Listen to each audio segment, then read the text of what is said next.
Clarence is right outside, I think. I need to start.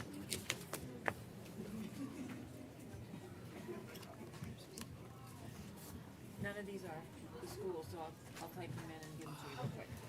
And then we have, Together? yeah, don't wait on me. I thought you just, okay. All right, we're calling the April 5th meeting to order at 5:30. Today, joining us at the dais, or joining us for our meeting, we're going to have Mr. Jose Martinez, community partner, who will do the Pledge of Allegiance. The national anthem will be performed by Annalise Mendoza, student at St. Cloud High School, who is also an Art to Life scholarship winner. The mission statement will be done by Nadia Winston, principal of Central Elementary, and the interpretation services will be done by Dr. Listenia Peñalosa. Now, if you would join me for a moment of silence.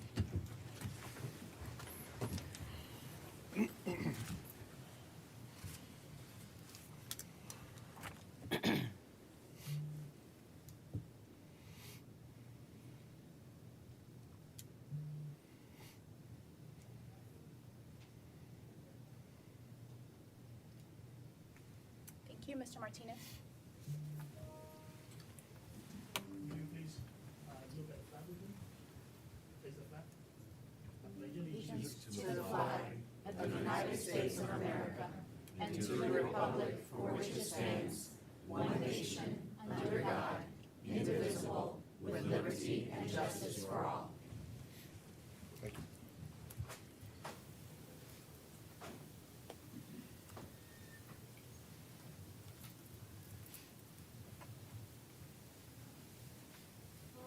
Oh, say, can you see by the dawn's early light what so proudly we hailed at the twilight's last gleaming,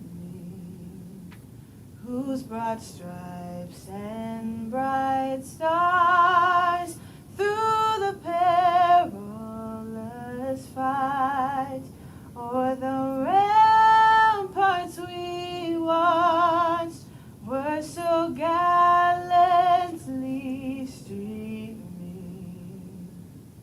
and the rockets' red glare, their bombs bursting in air, gave proof through the night that our flag was still there. Oh, say, does that star-spangled banner yet wave o'er the land of the free and the home of the brave?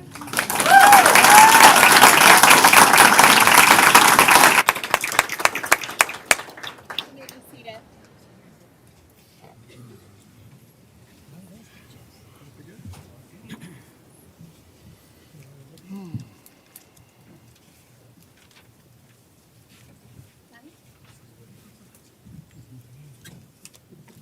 Hello.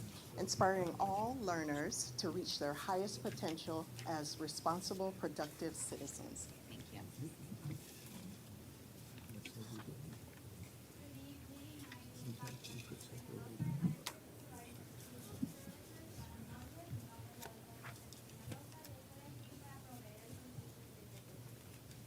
Thank you. Now is the time when we set the tone and ask our board members for some positive comments. So I'll go ahead and I'll start with Dr. Pace. What comments do you have today? I don't want to steal the thunder from the board, but since we were last together at our board meeting, we did have a fantastic evening recognizing our great educators and support employees across the district at our annual education awards. It's fabulous to see a few of them here in the audience with us again tonight. I also hope that everyone enjoyed spring break and an opportunity to really relax, recharge, and fire back up for a strong finish to this crazy school year.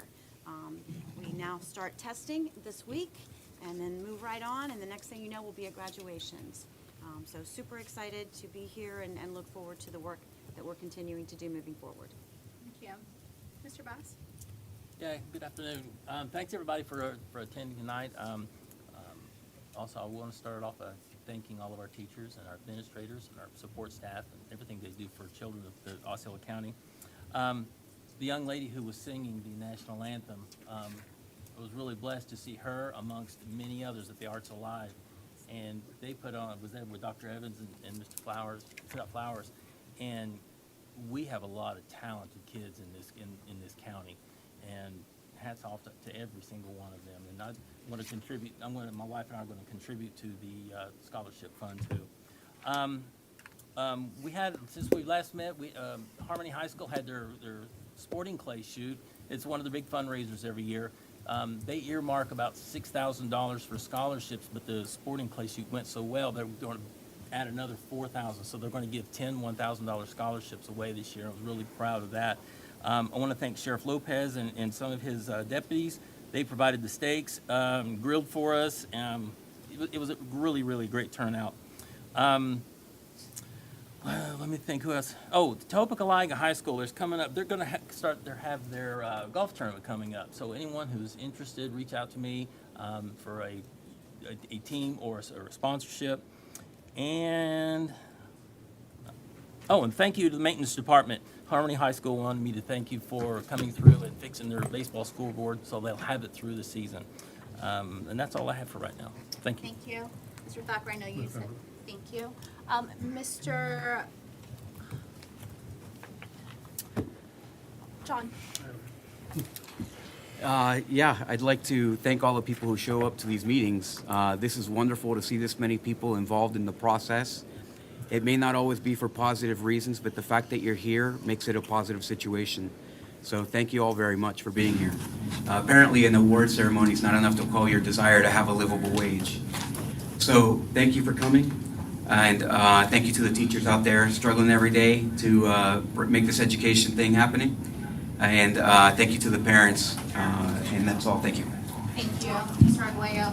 I'm just going to go ahead and do mine, so you can go ahead and lead us with a bang. So we have a lot of great things that happened while we were on our break. I'm sure a lot of you guys heard about Osceola Prosper for the class of 2022 and the scholarships that are going to be given out to those students. I did attend the Osceola Arts, and my little one was one of those students. I don't know if you guys saw her, if you went, but she was one of the finalists, and I thought that was such a great way for her to finish her high school year. She's always wanted to perform, so she just had a great time. And the young lady who sang the national anthem as well, beautiful singer.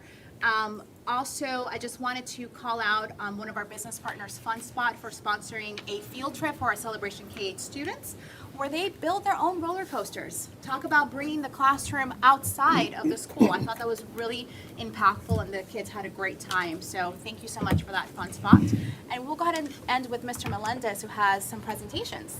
All right, before we get to the presentations, I got a couple of things to acknowledge first. Sure. The Secretary of Education, the U.S. Department of Education, came down and visited the school, and it's always a great honor for us to be able to have him here present. And one of the key things that I pulled out from that meeting, because he had a breakout session, was the need for mental health counseling.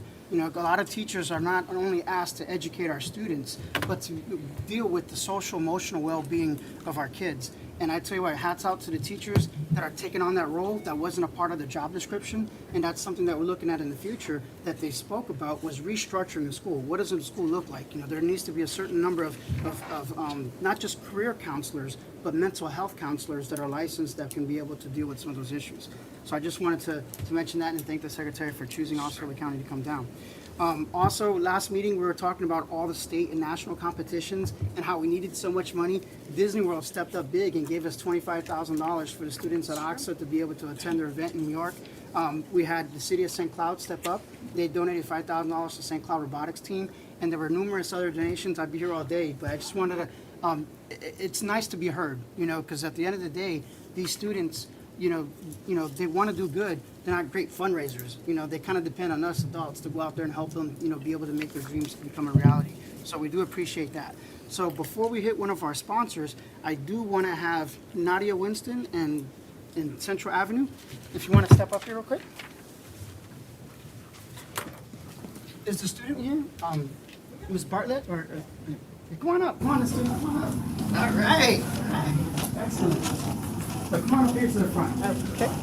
So I visited, Central Avenue because, I have a tendency to spot check schools and see them and how they're doing. And I don't want to steal the thunder because the next recipient, I'm really impressed with Miss Winston. So at this time, I can't do justice to her students, and then she'd like to say a few words to her. And she's going to be our student of the month for this year. So,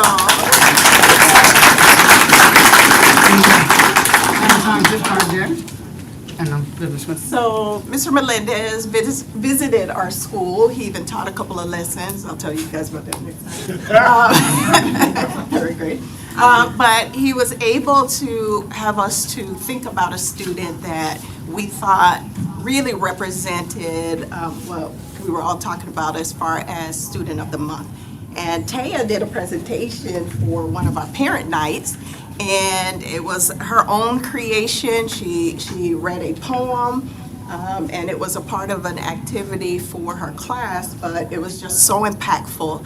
It did bring some members there to tears, and I just thought for such a young student, a fourth grader at our school, it's just powerful. And I really thank her mother, who is just a strong supporter of our school. Anytime we need her, she's there. And just want to just congratulate Taya Bartlett for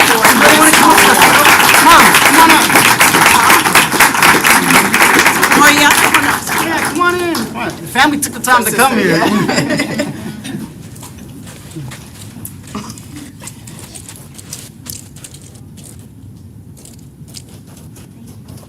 Thank you.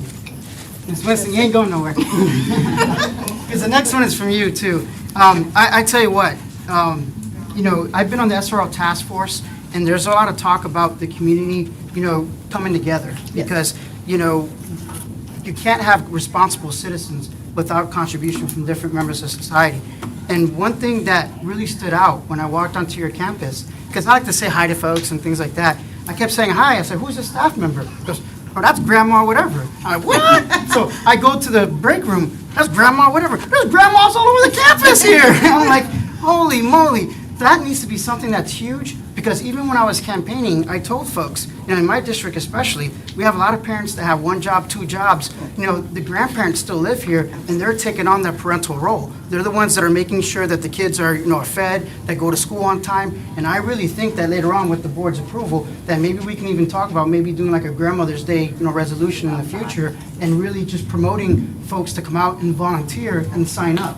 Because there's a lot of grandmothers that, especially those that speak Spanish, they may not be comfortable. They've never been inside the school before. So if they actually come to the school and let them know, hey, you're welcome. We'll get you some bagels, and I need to raise more money. I'll raise money. Trust me. You give me the grandmothers. I know a few board members that can raise some money for some bagels. So I think that's something that's really important, because at the end of the day, the school district's strategic mission is community engagement, and part of that engagement is getting these grandmothers and grandfathers to get into classrooms and help out as much as they can. So at this time, we'd like to honor Miss Yvette Ponce. Is she here? is Miss Ponce here? I know she was on her way, but she did have a death in the family. There's been really a difficult week, so if she hasn't made it yet, I do thank you for honoring her. She is amazing, and she works within our first grade classroom. We have grandmothers all over the place. When you think of volunteers, sometimes you think of just either youth or some other young adult coming in, but they have been instrumental, especially during this time where students just need to see a warm, welcoming face. They do small groups in our classroom as far as reading to students, or a little bit of practice with respect to sounds, or some simple math activities or something like that. But they are amazing. So thank you for honoring Ms. Ponce. All righty. So let's give her a round of applause.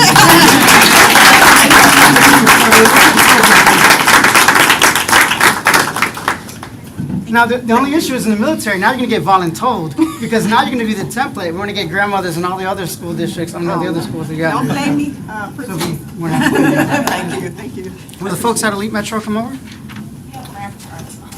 All right, let me try to grab this here. All right, now, I'm even like working out here too, so I appreciate it, man, trying to make it happen. You know, the Education Foundation or the school district itself, we have our annual ceremonies for the finalists, and some of them are here. And last year, you know, Mr. Jose Martinez and his company Elite Metro had donated a cell phone to the finalists, to the actual winners themselves. And then this year, I was kind of working in Dana's office, and kind of like I'll hang out at school, sometimes I hang out over here at the district, and I look at the board, and it's like, Julius, we need a couple more sponsors, we need a little bit more money. And I'm like, okay, where can I go? And I remember you donated last time, so it's like, you know, you get used to it, you know? And then it was just a cell phone, and this time he was like, hey, how many do we need? 20. I'm like, holy moly, and you know, but he didn't flinch, you know, at the same time, you know, so we appreciate that. You know, it means a lot to know that our, again, like what I told Miss Winston, it takes a community to really raise our children. That takes our grandparents, but also takes our business partners, you know, like Disney World, how they donate money to our trips, like you guys, you know, honoring our teachers at this time, so. without further ado. For me, that's home, because I'm from Osceola County. I went to school in Osceola County, so I remember those teachers and how they went at it for us, right? And how they gave all of us an education. Most of them are retired, but now we got new teachers, and they're in the front line, right? And they're taking care of our kids right now, right? And they're struggling in many different places, adversity because of COVID and whatnot. So as a small gesture of appreciation to them, what we decided is to give back a little bit, right? Just small gesture. And also how it's a showing of how what the community can do for our teachers out there. Not just them taking care of a student, but how can we take care of that, right? And when you can, Mr. Melendez can tell us, hey, what can we do? All we do is cell phones and tablets. So let me take a few of them and give it to the best teacher of the years and school support years, right? And we were able to bring about 20 of them, and some of them are here, some of them are not, but definitely put it in. And hopefully every year we can do something different for them as a gesture of appreciation to all of you guys, the one that are coming and fight every day for our kids. So thank you for that. Yeah, pretty much just like to say thank you. At Elite, we are definitely family, and you know, we try to bring that out into the community. So anything that we can show your guys' support, the gratitude, you know, that we have for everything that you guys do for us. So thank you. Thank you. So at this time, we'll, instead of doing one by one, well, all the finalists that are here, you know, please come on up and Let's get out. then kind of like, I guess, step over here, we'll hand you the tablet, and then we'll kind of like come on over here and take a little peek photo. You're famous now, so Holy moly, look how many there are. Thank you. Congratulations. so much. Thank you very much. Thank you for some of you. Happy birthday. And they're all just unlocked, so instead of it doing it one thing, hey, you guys can kind of come over here. We made it a little bit easier. It was a little complicated in the beginning, so I was like, hey, instead of giving away his tablets, yeah. Anybody else? Yeah. All right. And the rest, of course, please. Yeah, come on, no, come on, get in. Can we do legs? Is that okay? Everybody leg it?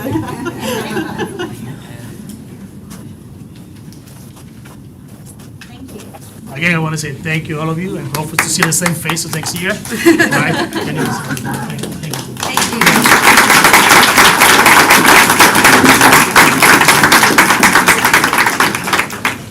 That's the last one, Chairman. Thank you. Thank you so much.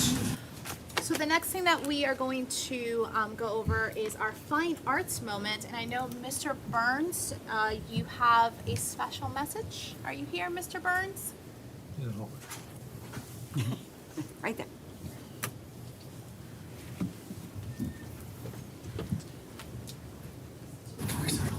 Before Landry starts, and she's amazing, she's going to be amazing, I just want to talk a little bit about the Arts Alive reception we had in Gala. And we have two of our young ladies that won scholarships. Arts Alive brings scholarships to our students across the district. And this year we really tried to raise the bar. We had a goal of $50,000. We got up to about $44,000. We were able to give all of our scholarship winners $2,000 with an overall of $2,500. So there was a total of 13 winners this year. And we're looking to expand in the future, but I just want everyone to be aware of the amazing talent that we have in Osceola County, and here's two of the students that are part of that. So, Landry, go ahead. Thank you. It's up to you. Okay. Young girls in little white dresses prancing around in fields of flowers. They wait and slowly accumulate in a circle around each other.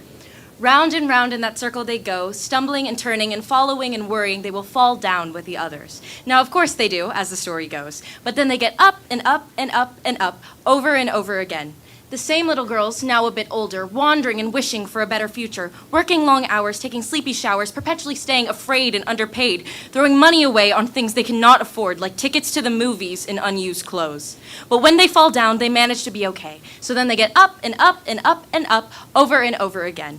Those little girls, they keep growing and learning, showing signs of boredom in the life they've chosen. Now they see it was all a waste, all those little white dresses in flower fields, when they barely had anything to eat in the first place. Those little girls are dropping in those flower fields, pushing and pulling, still told they should not be showing any sign of a struggle. They need to stay collected and composed, don't speak unless spoken to, no elbows on the table. We may not have much, but no one needs to know it. So go back to work. Bills need to be paid. I don't want the water to be shut off again. But everything's broken and everything's falling for one more second. Stop falling! Get up, get up, get up! So they do as they're told and get up and up and up and up over and over again. Thank you.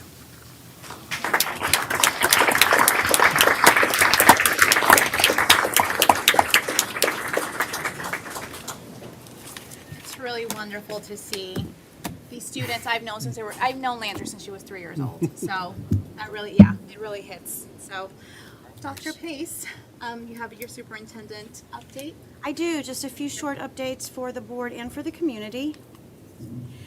At our last meeting, questions were raised about a book called All Boys Aren't Blue. I had not read the book and had not had an opportunity to do research on the book, so I was unable to address the questions, but I did want to follow up for the sake of the community.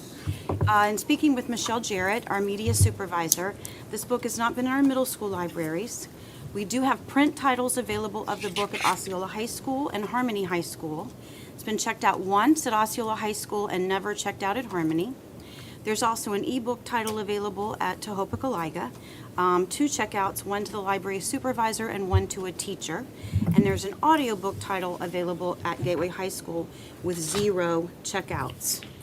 While this book is certainly controversial in some places, again, I have not read the book, I did want to share that it has been critically acclaimed. And when our media specialists submit a plan for their circulation purchases, they must look at these types of lists in making their selection, as well as the demographics of their school. That plan, as we have shared before, is then shared with their principal and then comes to the district office before any of their media center dollars are spent.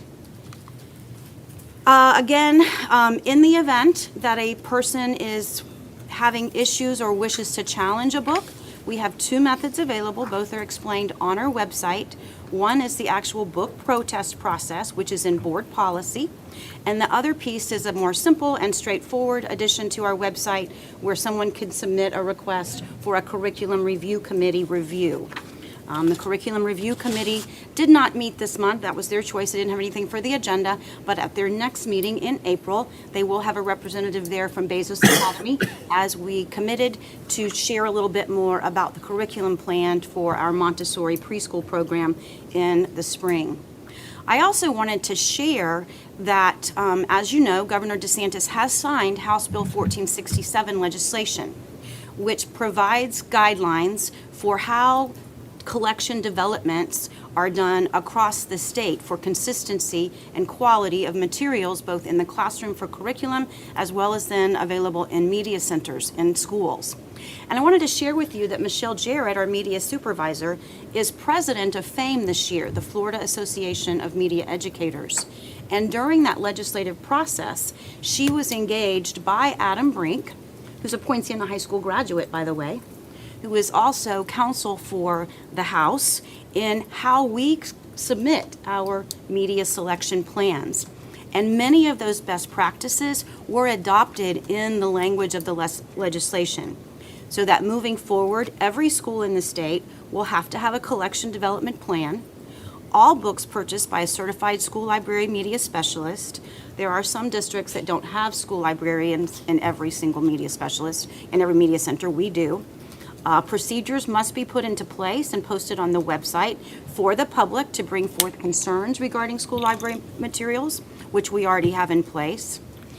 Online searchable elementary catalogs have to be made available for every school in every district. And then you have to consult reputable, professionally reviewed periodicals to assist in purchasing decisions. So I'm proud to say that I think Michelle had some influence on that process, and it won't be a heavy lift for us moving forward because we already had many of these procedures in place.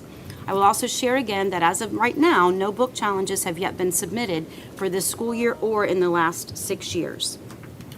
But I did want to make it clear to the community, we have and will continue to follow the law, including new legislation, state board administrative rule, and DOE guidance, whether we were talking about reopening schools, our COVID protocols, mask policies, critical race theory, the way books are selected, and the way books are reviewed, and we will continue to do so.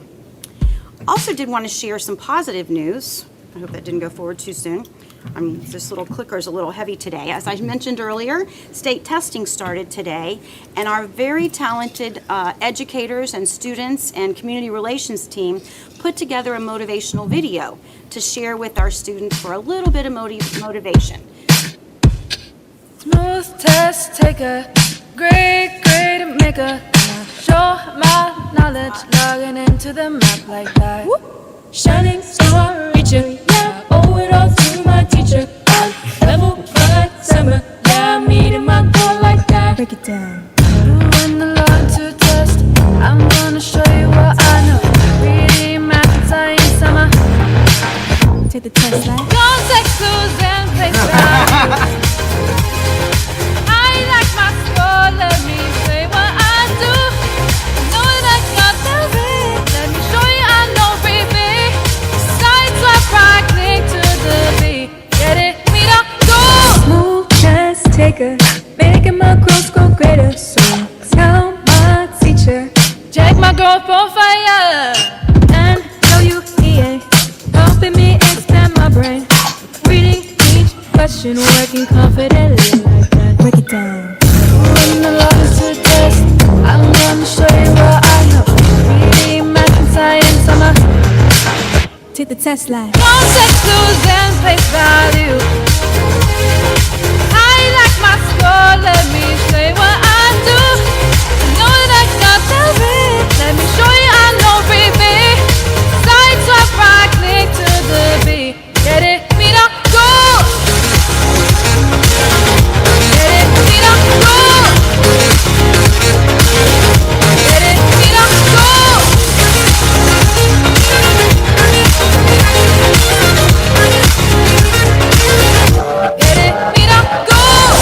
Reading comprehension, I'm the smart kind. Using standard algorithm, this is my time. Yeah, we roll it to the test with the right vibes. Cite the facts, I'm on track. Not scared if there's something that I don't know. Strategies, I'm prepared, I'm about to show everything that I work so hard for. Yes, so let's go. Don't take clues and face value. I like my score, let me say what I do. I know that I got the ring, let me show you I know, baby. Side swap, right click to the beat, get it, we don't go. Cite the text, improve, and you know we don't stop. Cite the evidence, improve. You be like I improve. We gon' make you grow when you say. We gon' make you smart and you say. Grow, math, test, better. Get it, we don't go. So cute. That song. I believe it was the REA team that put together the words to this song, and then Rosalie put together the video. But as you could see, all of the actors and actresses engaged were our very own students and staff. So we're super proud. Wanted to show that our students and our teachers, that we believe in them, we know that they're ready, and we want them to use those great strategies that they've learned on all of the assessments as we move forward. I will say this, though. I wanted to also share with our staff in the audience and with parents, we've heard you. We understand that particularly with the passage of the new legislation where the state will have its own progress monitoring tool 3 times a year, that we need to scale back on our district-required assessments to allow time for teaching and to make sure that students can have those last-minute efforts to learn before the end of the school year. So we will be scaling back what we were going to do for our third round of progress monitoring over the course of the next few weeks. This week started FSA writing, but instead of giving NWEA for ELA and math K through 10 across the district and also in science, we're only going to test in those areas that are absolutely essential or where we're not getting state assessment results. So we do need to provide the ELA grade 3 NWEA in addition to the FSA because it can be used for good cause promotion purposes. It gives kids one more opportunity in addition to the FSA, in addition to the portfolio process, an opportunity to demonstrate proficiency and move on to the 4th grade without having to do a summer remediation program. We want to do K through 2 ELA and math for NWEA because we will not have state assessments in those grade levels, and it's needed also because we are still required to use student growth measure in our teacher evaluations. We want to do grades 3 and 4 and 6 and 7 for science. Remember that grades 5, 8, and 8 will take the FSA in science so that we will have those results for instruction and to guide what we need to do next year in 5th and 8th grade and also our teacher evaluation purposes. And then finally, I know that some teachers had indicated at the beginning of the year as a part of their deliberate practice in their evaluation that they would want to use NWEA. Want to assure you that we are going to work with our administrators and work with our staff to help you identify other sources of student data so that we can employ some compassion and grace in the process, give you more time in the classroom for instruction, and take away some of that pressure of testing. And we'll be looking again in the fall at the same time to make sure that we're not being redundant in what we're expecting as a district with what the state is already requiring. Also wanted just to share a couple of other really good news notes. Some of the work that our facilities and maintenance teams have done to help us be more efficient operationally. At Poinciana High School in 2020, we completed both a new CEP system as well as LED lighting upgrades across the district, across the campus. And since then, we've been generating about almost $116,000 in energy savings since that time. We've even added additional load at the school with the addition of Building 12 in 2017 and the Business Academy in 2020. But with each of those buildings, we're still at about $1.30 per square foot in energy costs, which generates about another $70,000 in annual energy savings. So really, we're looking to be at almost $200,000, $185,000 in just energy operations. And those are dollars that come out of our operational budget that then can be repurposed for other things. In addition, good heavens, I also wanted to share, we just got the most recent data in from the state for 2020-21. We are again the lowest out of all the school districts in Florida in per student administrative expenses. So we continue to try to operate at a very mean and lean, efficient level. Just some additional reasons to celebrate our students. As Mr. Melendez mentioned earlier, we were very, very honored to have Walt Disney World step up and offer $20,000 to our Osceola County School for the Arts Jazz Band to help them successfully compete in just a few weeks at the Essentially Ellington competition in New York. This is a very prestigious opportunity. Only 15 bands across the country are invited to participate in this, and we are wishing them all the best. What we said with this gift from Walt Disney World, they're not having to worry about fundraising, and they can truly just concentrate on practicing so that they can do their very, very best in the competition. In addition, our Latinos in Action group recently attended the annual Latinos in Action conference at FAU in Boca Raton, bringing home a number of awards. In short film, first place went to Osceola High School and third place went to Gateway High School. In visual arts, first place went to OXA, and in performance, first place went to OXA. Scholarships, first place went to Harmony High. In terms of the Masterminds Award, that was given gold status for St. Cloud High and Osceola High. Sophie Irizarry is the Teacher of the Year for Latinos in Action for this region. And then in terms of student advocacy, Stephanie Abed Martinez was awarded honorable mention. So we're super proud of those students representing us in that group, and they're really making a positive difference on their campus. Two of our schools, as you know, won their divisions in Odyssey of the Mind state tournament and have qualified for the world competition. Narcoossee Middle School and Harmony Middle School. We have 5 teams going to the World Championships for Robotics, St. Cloud Elementary School, Neptune Middle, Narcoossee Middle, Neptune Middle, Narcoossee Middle, St. Cloud High, and Neo City Academy. And I just wanted to remind the board and the community, your marketing dollars help these students with their travel costs. This is just a list of the student national level trips that you're supporting with $2,500 to $100 from those non-taxpayer dollars. They're generated from other purposes like cell phone tower rentals to help our students travel to these events, compete, and really represent the Osceola County community with pride. And with that, Board Chair, I'm complete. Thank you so much. Thank you. Board, I know that Mr. Melendez has a comment or a question. Yes, Dr. Pace, do you know the new state, progress monitoring?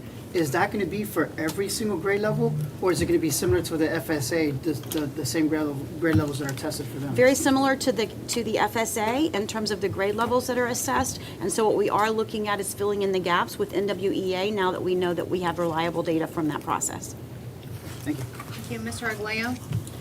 Yeah, I'm concerned with the fact that whether or not a book is critically acclaimed has nothing to do with whether it's appropriate for a book to be in the classroom, right? How high it goes on Amazon means nothing as to whether it belongs there. I mean, why would we even address that? That may be part of the reason why, as a district, we can't define what moral character is, because we're confused about what makes something appropriate in the classroom. But either way, as usual, parents have come to the district with a concern, and the district's answer is, as usual, again, there's no problem here. It's fine. All right, so you didn't address in your presentation there, you didn't address what their actual concerns were. You just said, hey, this book sells good on Amazon, so there's good reason for it to be there. And I just couldn't, I can't say it, that can't be any further from the truth. And as far as the Latinos in Action is concerned, I'm glad that you raised that, because I was recently on the state website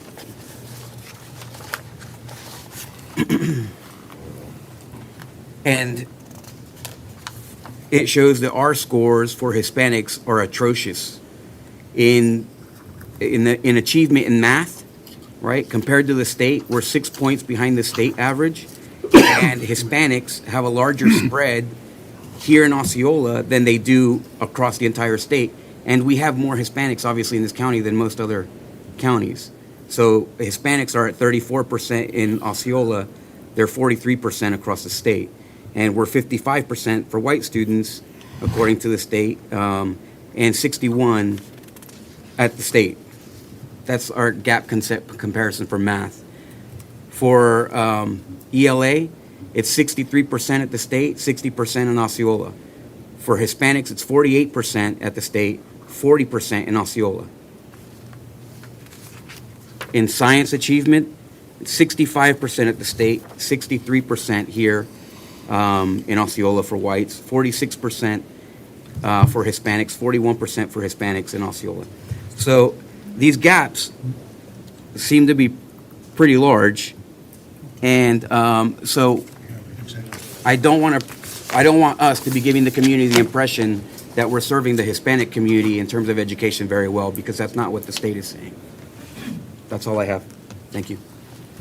Thank you. Did you have anything else? No, ma'am. Any board members, any other comments? No, ma'am. Can you remind us, or me specifically, because I do want to share this with the community, with regards to protesting a book, which I know you mentioned in your presentation. It's on the website. Do you know specifically the link, or, I mean, I can look it up later, but I just wanted to share it with the community. If you go to instructional materials on the district website, it's on the very front page of the district's website. You go straight to that, and it will tell you right where the board policy is on how to protest a book, as well as in the right-hand corner is where someone can submit a request for the Citizen Review Committee. Citizen Review Committee? Mm-hmm. Thank you. Okay, we're gonna go ahead and move on to agenda modifications. I'll go Madam ahead and Chair, I start have a with- question still, based on what your comment People are was. here for like the awards and stuff, if they gotta go Oh, home, if they wanna. 1 second, please. Thank you. Sorry, Mr. Arguello, you had another comment? Yeah, so I just, regarding the comment that you made, because I think that's a good point, there's a link somewhere on a website where people can go. But it's our duty to decipher if something is inappropriate, right? We don't have to wait for the community to realize that we're doing something wrong for us to correct it. The fact that we know the community has made us aware that there's a problem, for us not to act on it is malfeasance or misfeasance. So I just want to make sure that the community, we can't as a body say that it's the community's fault that this is happening. It's ours. I It's don't happening. think That's all I'm saying. that's what I said. I think No, I it's wanted not. to I'm- make sure that the community knows how to protest, so Very that they good, thank have, you know, the ability to do that if they want to do that for this and other books as well, just providing information. Thank you so much for your additional comment. Folks, if you are here for a presentation that already happened, we're about to get to work, so you may be excused. Thank you for coming. We appreciate you. Just give them a couple minutes.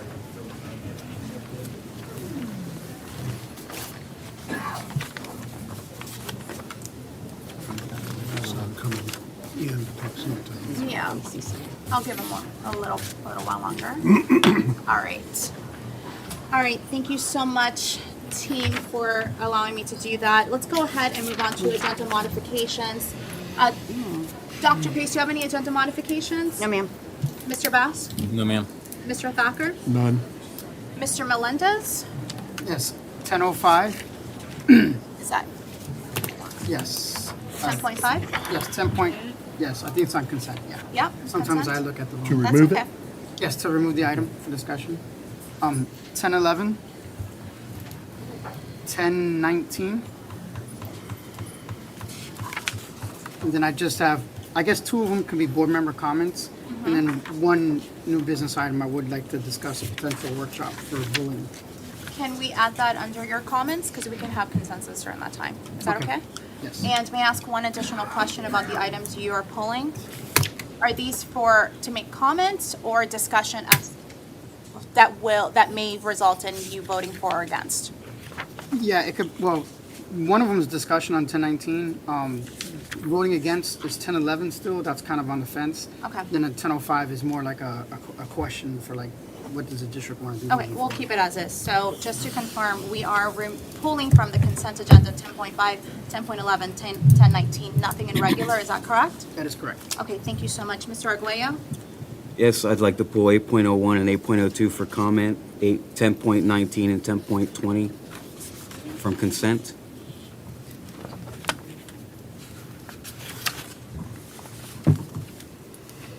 Which all? you already pulled 10.19 and 10.20. Yeah, that's all. Okay, so we are pulling 8.1, 8.2, 10.5, 10.11, 10.19, and 10.20. Do I have a motion to approve? Motion to approve. Second. I have a motion by Mr. Thacker, a second by Mr. Bass to approve the agenda with the modification submitted. All those in favor? Aye. Aye. All right, thank you. All right, so let's go ahead and move forward to, 8.01. That was Mr. Arguello. Yep. Hold on 1 second.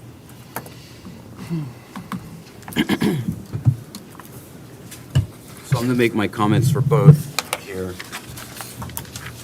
very quickly. I just wanted to wish safe travels to these teachers and staff who are traveling.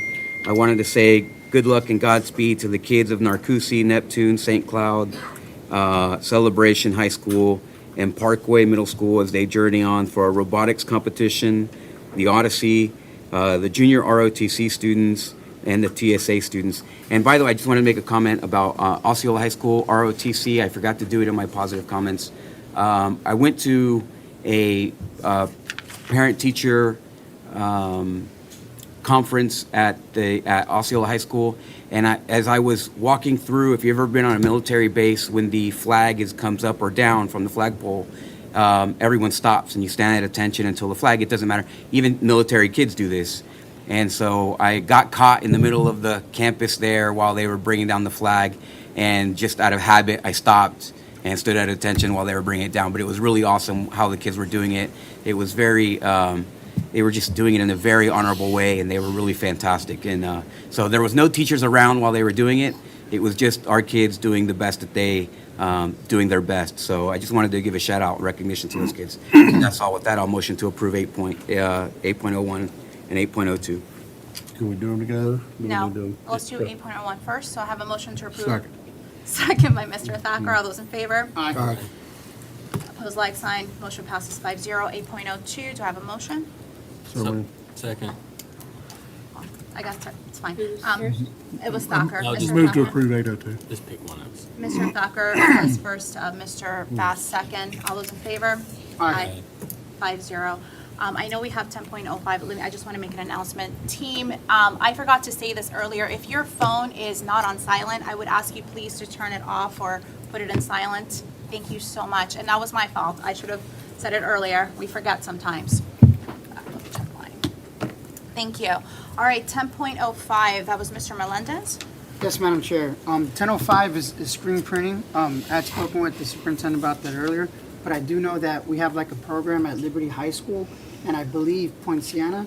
And so I was just thinking, I mean, I'm all for, partnering out with outside vendors, but if we ever have an opportunity, to be able to give that work to the students, and I think that'd be amazing, because we invested money in all this fancy embroidery equipment that can go in and out. I mean, whatever, I don't know how to stitch properly, but the point is that, I just think that it just as like kind of like a rule of thumb that before we hire outside vendors to do something that we have internally, that I would like to give the students an opportunity to perform that themselves. I agree, although in this case, this is just a reassignment because one of the companies was purchased by another. So Amen was purchased by Custom, so that's just a reassignment. Yeah, so But in the future- I don't have a problem with voting for it to go with it. I just want to know if in the future, if we do another bid, now obviously there's capacity issues. If we got to do like 5,000 shirts or something like that, the students aren't going to be out there, hurting themselves that much. But if there's a smaller contract, that we just have a tendency to use them before we go out. I agree, and it applies to the banners too, because with the boosters we've used, that's all we use Students? is the students for the banners and on all the football fields and the sports fields. And they do a great job. We do use our student groups when we can, when it makes sense. It's just that sometimes volume and capacity goes beyond what they're capable of doing. Absolutely. So I motion to approve 1005. Second. Have a motion by Mr. Melendez, a second by Mr. Bass. All those in favor? Aye.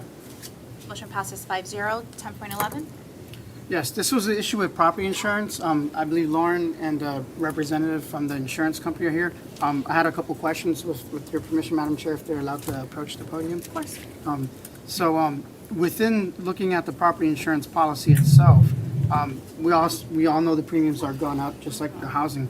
But when I started looking at it, I had some specific questions because every time something is named in a rider or named in a policy, there's usually a fee associated with it, whether directly or indirectly. And I saw like a rider in there for earthquakes. And I was thinking, okay, now I know that there's going to be a hurricane. I mean, I don't want to knock on wood, but the opportunity for an earthquake to damage our schools, I think, is very little. And I don't think we need to be insuring against that. And the other item too was in the boiler. The boilers, there's like another policy for boilers, and it said business income loss. And that's, to me, like a traditional clause for a private business because, if their boiler system's down, they're probably gonna lose money because their employees probably aren't gonna be working. Here, our revenue isn't tied to, and even though I would love the kids to have good air conditioner no matter what, but we don't get paid based on that. So those are just kind of like little, things that are kind of impacting that. And then the last item that we had spoke also is there is a bunch of carriers. And as I understand it, is, like the first $10 million of coverage, company XYZ, the carrier XYZ will cover that. But then there's another layer on top of that, which is like reinsurance. But in here, there was just like, it was up and sideways, and there was like 15, 20 carriers. And every time a carrier writes a policy, they're gonna have their own fees and everything else associated with that. And so I was just wondering, like, why is there so many carriers layered in there? And so those were some of the questions that were kind of addressed to me a little bit earlier. But I just wanted the rest of the board to have that same conversation and for them to be able to address those as well. And if we have the ability to modify the contract to not include earthquake coverage or loss of business income as a very minimum. from Brown & Brown Markets for us. Thank you very much. Well, good evening. My name is Paul Dawson. I'm the Senior Vice President with Brown & Brown, and thanks very much for your questions. Always appreciate the board digging into a very important issue, which is property insurance in the state of Florida. I know a lot of you are reeling from trying to negotiate your own homeowner's insurance, which is in a pretty volatile state right now. So we'll take the first, we'll try to take these in order. So the business income, business interruption feature on the boiler machinery, I did the math out in the lobby, and it's $11, so I can certainly peel that out, but it's not a lot of money. It represents 0.06% of the total value of what's insured. And then on the earthquake, I don't know what kind of savings we can derive by peeling that out. I don't think it's going to be significant simply because the exposure is very, very low, maybe pretty close to zero. It's one of those limits that are very typically included in commercial property insurance policies, but I can certainly get back to you and let you know what kind of savings we might derive from eliminating earthquake coverage.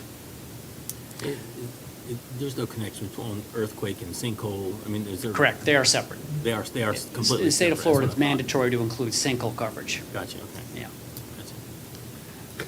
And And then the apologize. carriers with the last. Yes, thank you. The I knew there was of- number yeah, three. That's okay, that's okay. Thought for sure I'd remember. No, remember you did a all good three. job, you know. It's only three.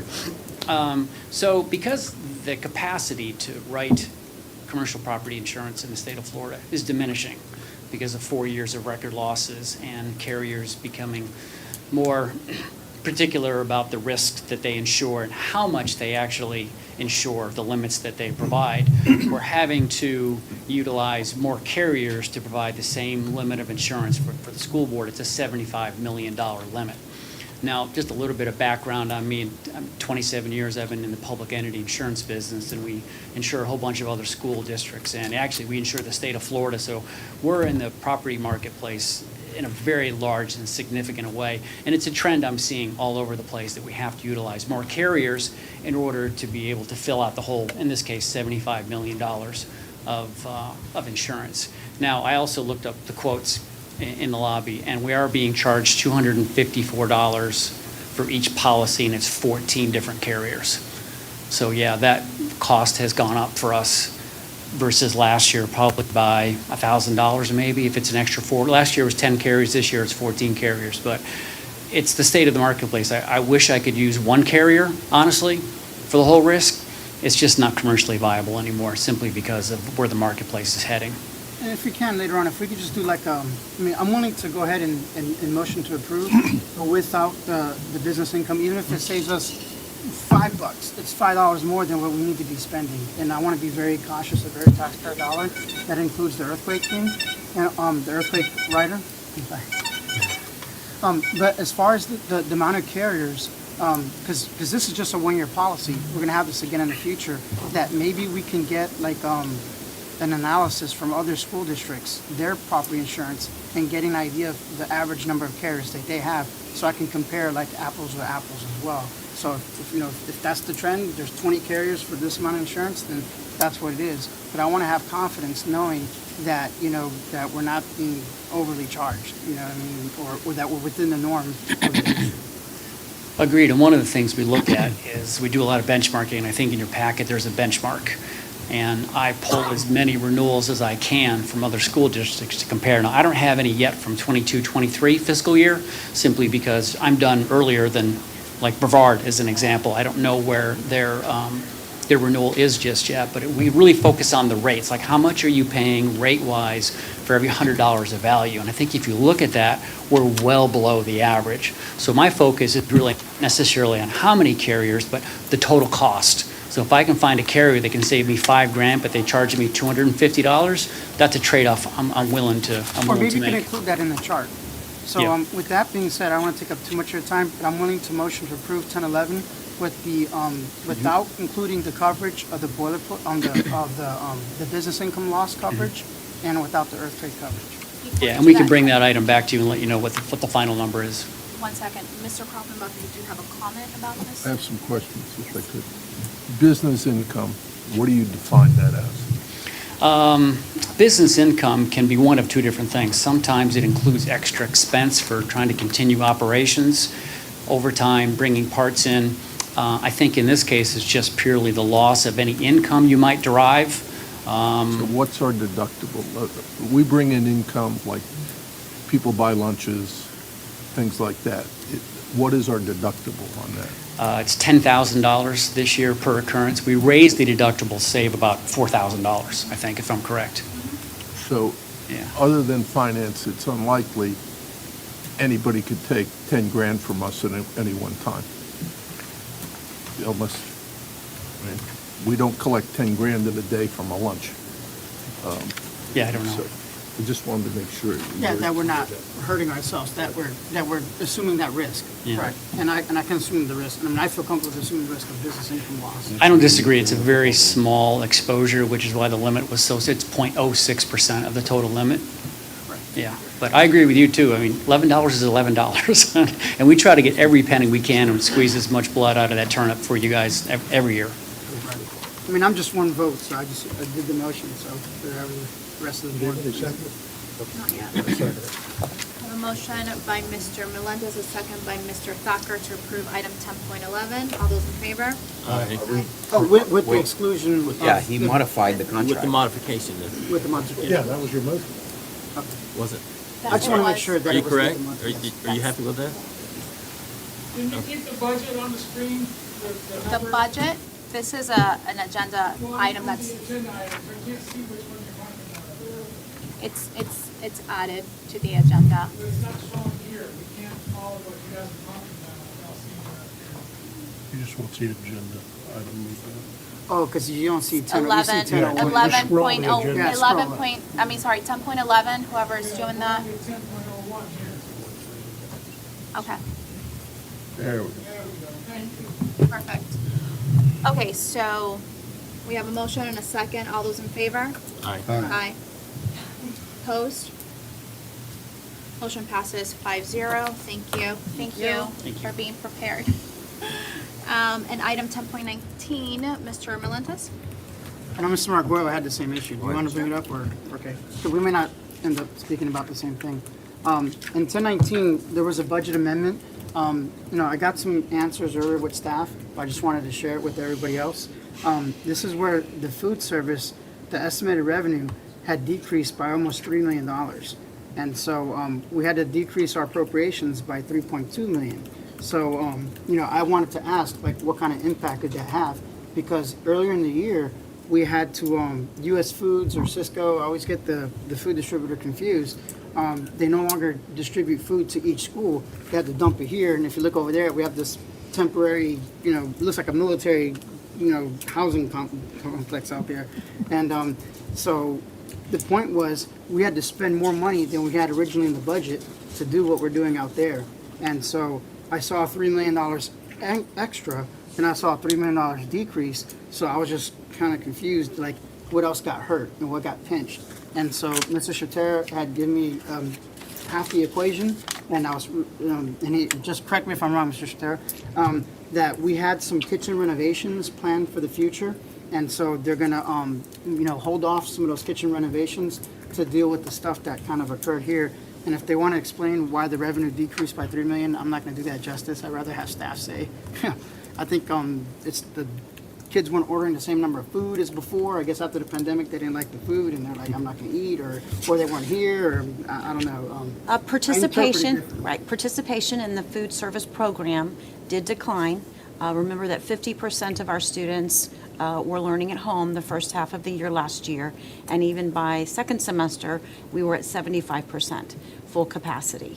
And so we did not have as many students participating in the program, which means less revenue is coming in. It also means there's some less cost, and we had staff vacancies. We didn't have to lay anybody off, that were able to handle that. But we did need to reflect that in the budget. But there were no staff layoffs, or we didn't have to, like, interrupt our operations even further with the. Correct. Thank you. Mr. Arguello, you had comments on the same item? Yes, but that was the question that I had for 1019. Thank you. All right, so are you satisfied with the answers you received? Okay, so. Yes, Madam Chair. Do we have a motion? But I think it's is that an informational item, or? It's not? It's Okay, on never mind, consent. so motion approved. I have a motion by Mr. Melendez. Second, sorry. Second by Mr. Bass. All those in favor? Aye. Motion passes 5-0. And 10.20, Mr. Arguello. Thank you. Yeah, 10.20, I was curious, which I was going to ask for 1019 and 1020, but we're getting these two 4 months out, right, from where they are, Sarah. So, and these two, what about the other months? Are there other months? Is there a monthly one, or is it, these are the only two for this year? I guess there was one before too that I remember. Yes, so there will never be July and August because you all formally approved the annual budget in the beginning of September. So you have already approved September and October's budget amendments. Now this is November and December. Typically it'll be about 2 months behind by the time we close out the month. Everything gets booked and recorded and on a board agenda. We were a little further behind this time. Just because we had some turnover in the finance department, but I am anticipating to bring the January amendments to the next board meeting. All right, that's all. Thanks. Thank you. All right, so do we have a motion to approve 10.20? Or sorry, is it? Yes. Yeah, 10.20. I'll move to approve. Second. Motion by Mr. Bass, second by Mr. Melendez. All those in favor? Aye. Opposed, like sign. Motion passes 5-0. Thank you. It seems like we're done with all of our consent agenda items. Is that correct? We're moving over to informational items. We do not have a speaker for, do we have someone present for 12.01 or a presentation? Are they here? No? Should be I Mr. Scott. thought we had someone. At least I have it here. Maybe not. Wait, I think He's he's probably coming. stuck in He's the- coming. He's coming. Hi. Hi. We're doing well. Thank you. Good evening. It's a little crowded in here, so I thought I would find a I knew you cooler were spot coming. out there. Do you have the remote, anyone? I do. Here you go. Ah.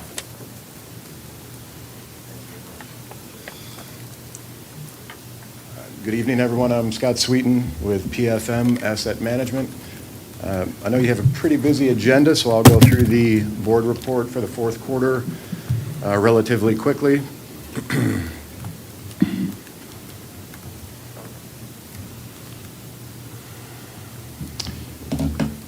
If we take a look at the portfolio snapshot, we can see the upper left quadrant, the portfolio total market value for the surplus fund at the end of the fourth quarter. The upper right quadrant, we're looking at the sector allocation, and you can see the breakdown. Apologies, I've been giving a lot of speeches. Upper right quadrant, you can see the sector allocation. Bottom right quadrant, duration distribution, that's in relation to the portfolio and the benchmark. And the bottom left quadrant, we're looking at credit quality from Standard & Poor.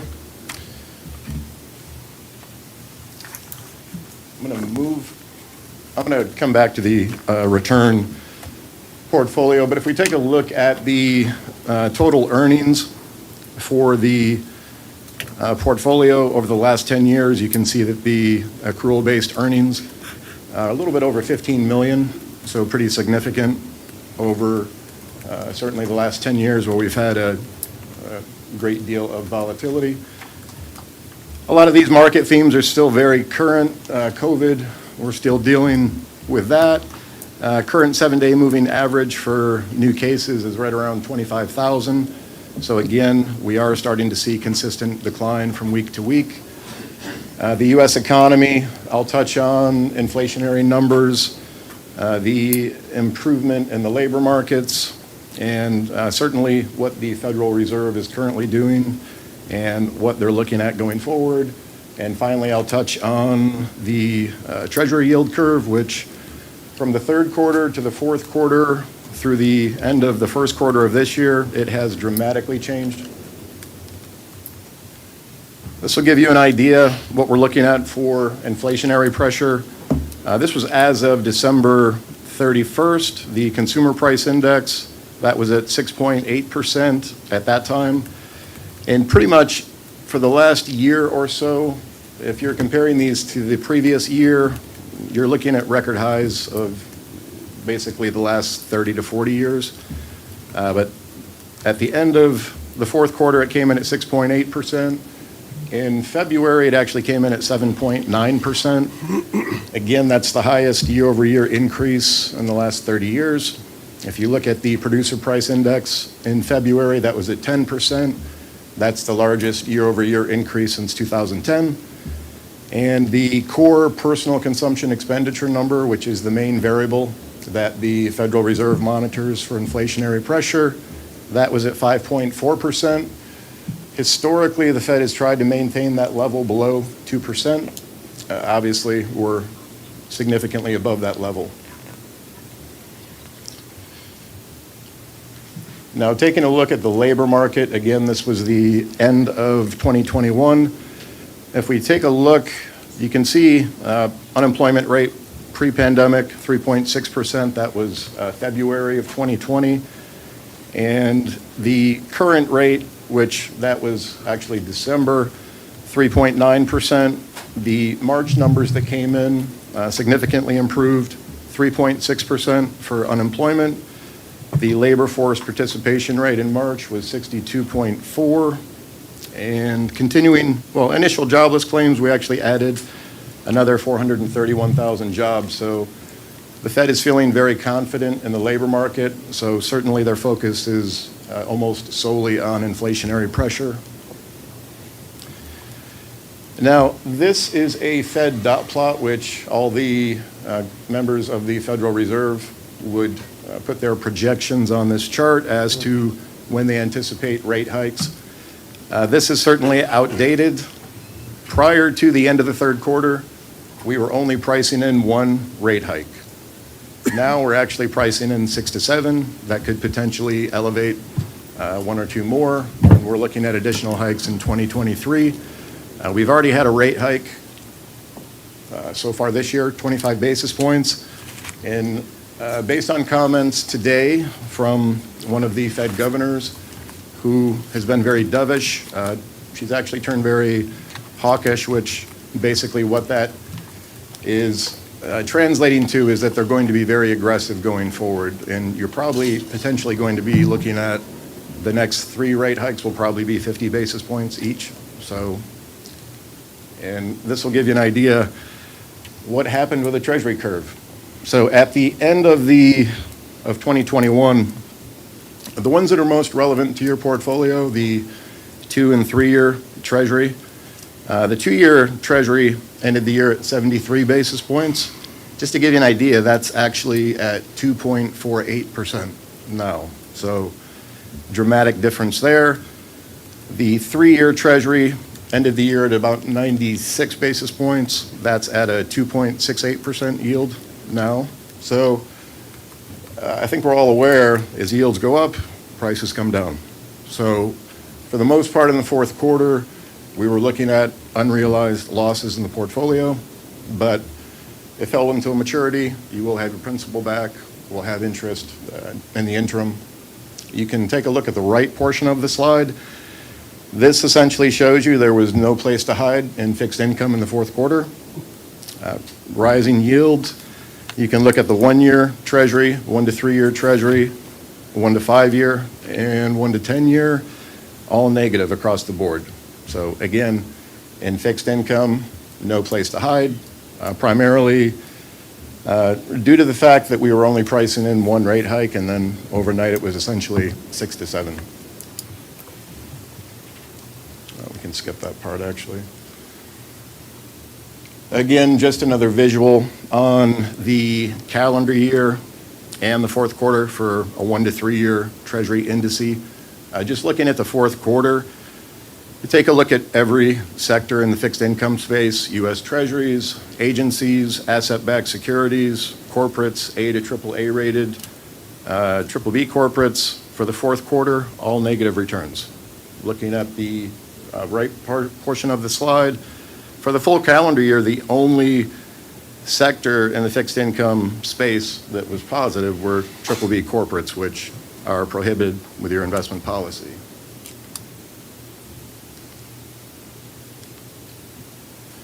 Now, from a compliance standpoint, the good news is you're in great shape. The gray portion of the bar is indicating the levels permitted by your investment policy. The blue shaded region is where you're allocated in each of these asset classes at the end of the fourth quarter.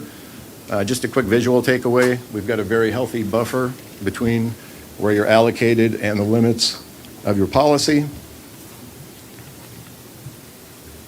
And the next two slides are actually just a great visual of the overall portfolios.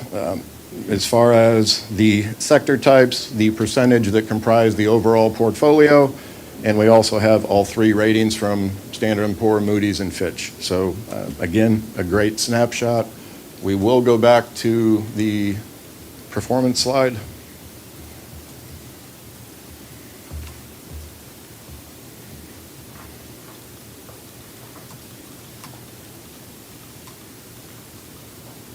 There we go.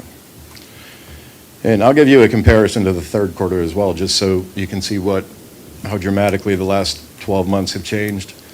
Looking at the performance in the fourth quarter, the portfolio had a negative return of 51 basis points. We certainly never like to present negative returns, but taking a look at the benchmark, that was down a negative 53 basis points. Over the last 12 months, the portfolio was down 41 basis points. The benchmark was down 55. And just to give you an idea, when I presented this in the third quarter, your 12-month return was a positive 27 basis points. So a major difference just in the fourth quarter. The best news is yields have dramatically increased, so we are reinvesting at much more attractive rates. That's going to counter quite a bit of the unrealized losses that you're looking at, and certainly add additional income to the portfolio. And those would be the prepared remarks. Any questions? Thank you. Mr. Melendez, you have a question or a comment? Yes, sir. I know no one can really predict the future. I get that. But there's almost a certain high degree of certainty that the interest rates are going to continually adjust, right? So if we have a lot of the treasuries and things like that, that it's going to negatively impact our yield. Are we able to reallocate some of our portfolio to non-treasury based, knowing that the future is going to hold, more interest rate increases? Like, I know you can't just put it like an Amazon stock or something like that. Sure. You've got some limitations on what you can do, but just Your knowing that the investment future is policy, coming but that yes, way, yeah. could you shift the portfolio to try to diminish the reality that's Yeah, coming? it's actually a great question, Mr. Melendez. What we would do typically is, this particular slide, I think, would give you a good visual. Sometimes it's a bit complicated for a large group to present this to, but But we're squared away. I know. What we're looking at here is basically just sector yield spreads. And really the difference here, and to your question specifically, what our portfolio management team would do, they would be looking at, for instance, federal agencies. They would look at corporate notes, A to AAA rated, which we are finding quite a bit of value in corporate notes. There is a significant yield over Treasury. So in that instance, in that example, we may take a look at potentially realizing a loss to capture a much higher yield, and then have that a little bit further out in the curve. So we're locking in a much more attractive yield, offsetting the short-term gain that we may have taken. And so that's certainly one. We're always looking at value in each of those sectors, so certainly. All right, so it is taken into consideration, right? So I don't know who makes the Right, final but decision. overall, I mean, it still comes down to your investment policy, and it still comes down to the fact that we're managing the portfolio for safety, liquidity, and yield. So, there are some, we are stewards here, so we have to act within the guidelines. Okay. But, yeah, great question, though. Board members, any other questions? No, ma'am. Thank you so much, Mr. Sweeten. Sorry, I was losing my voice here. Hope you can rest now. The next item for information does not have anyone speaking on it. The information is on the package. Do we have any questions, board? Okay, for 13, I'll move for approval of 13. I guess we have to do these one at a time. we do have to. 13.01. Okay, motion to approve 13.01 by Second. Mr. Thacker, second by Mr. Melendez. All those in favor? Aye. Opposed, like sign? Motion passes 5-0. Move for approval 13.02. Second. I have a motion to approve 13.02 by Mr. Thacker, second by Mr. Melendez. All those in favor? Aye. Aye. Opposed, like sign? Hang on, let her catch up over I'm there. so sorry. Okay, go ahead. Motion passes 5-0. 13.03, Motion to approve. motion by Mr. Melendez, Second. second by Mr. Thacker. Board, any discussion? All those in favor? State aye. Aye. Aye. Opposed, like sign? Motion passes 5-0. Thank you, team. And I don't think we had anything pulled on item 14. Move to approve item 14.14. Second. I have a motion to approve item 14.14 by Mr. Thacker, second by Mr. Melendez. All those in favor? Aye. Aye. Opposed, like sign? Motion passes 5-0. Thank you, team. So we do have, item 15 is the superintendent recommendation for the American Classical Charter. We do have quite a bit of speakers who are going to speak on this item. So Dr. Pace, I will let you go ahead and do your update and your recommendation first. Next, I will allow anybody speaking on this item to go ahead and come up to the podium and speak on it. You will have 3 minutes to speak on this particular item, and I do ask that you stay within those guidelines, team, since we do have quite a bit of speakers in general today. And then once we hear all of the speakers, we will go ahead and have our discussion. Does that sound okay? Great, let's do it. Members of the board and certainly members of the community, parents and concerned citizens about the recommended termination for ACCA. I just want to make sure that everybody is very familiar with the process. ACCA, like other charter schools, has its own nonprofit governing board. You have one member of that board who's an Osceola County resident, one member of that board who lives in Port St. Lucie, and one member of that board who lives in Kentucky. Both Dr. Rafalski and members of her team and I have been a part of trying to support the school throughout this school year, both in terms of financial implications as well as safety concerns, instructional staff, all of those things. Because I know how important the curriculum, the classical education is to the parents and the students who've chosen to stay a part of the ACCA family. At the same time, this board does have ultimate responsibility as a governing body to ensure that taxpayer dollars are being used in a fiscally responsible manner.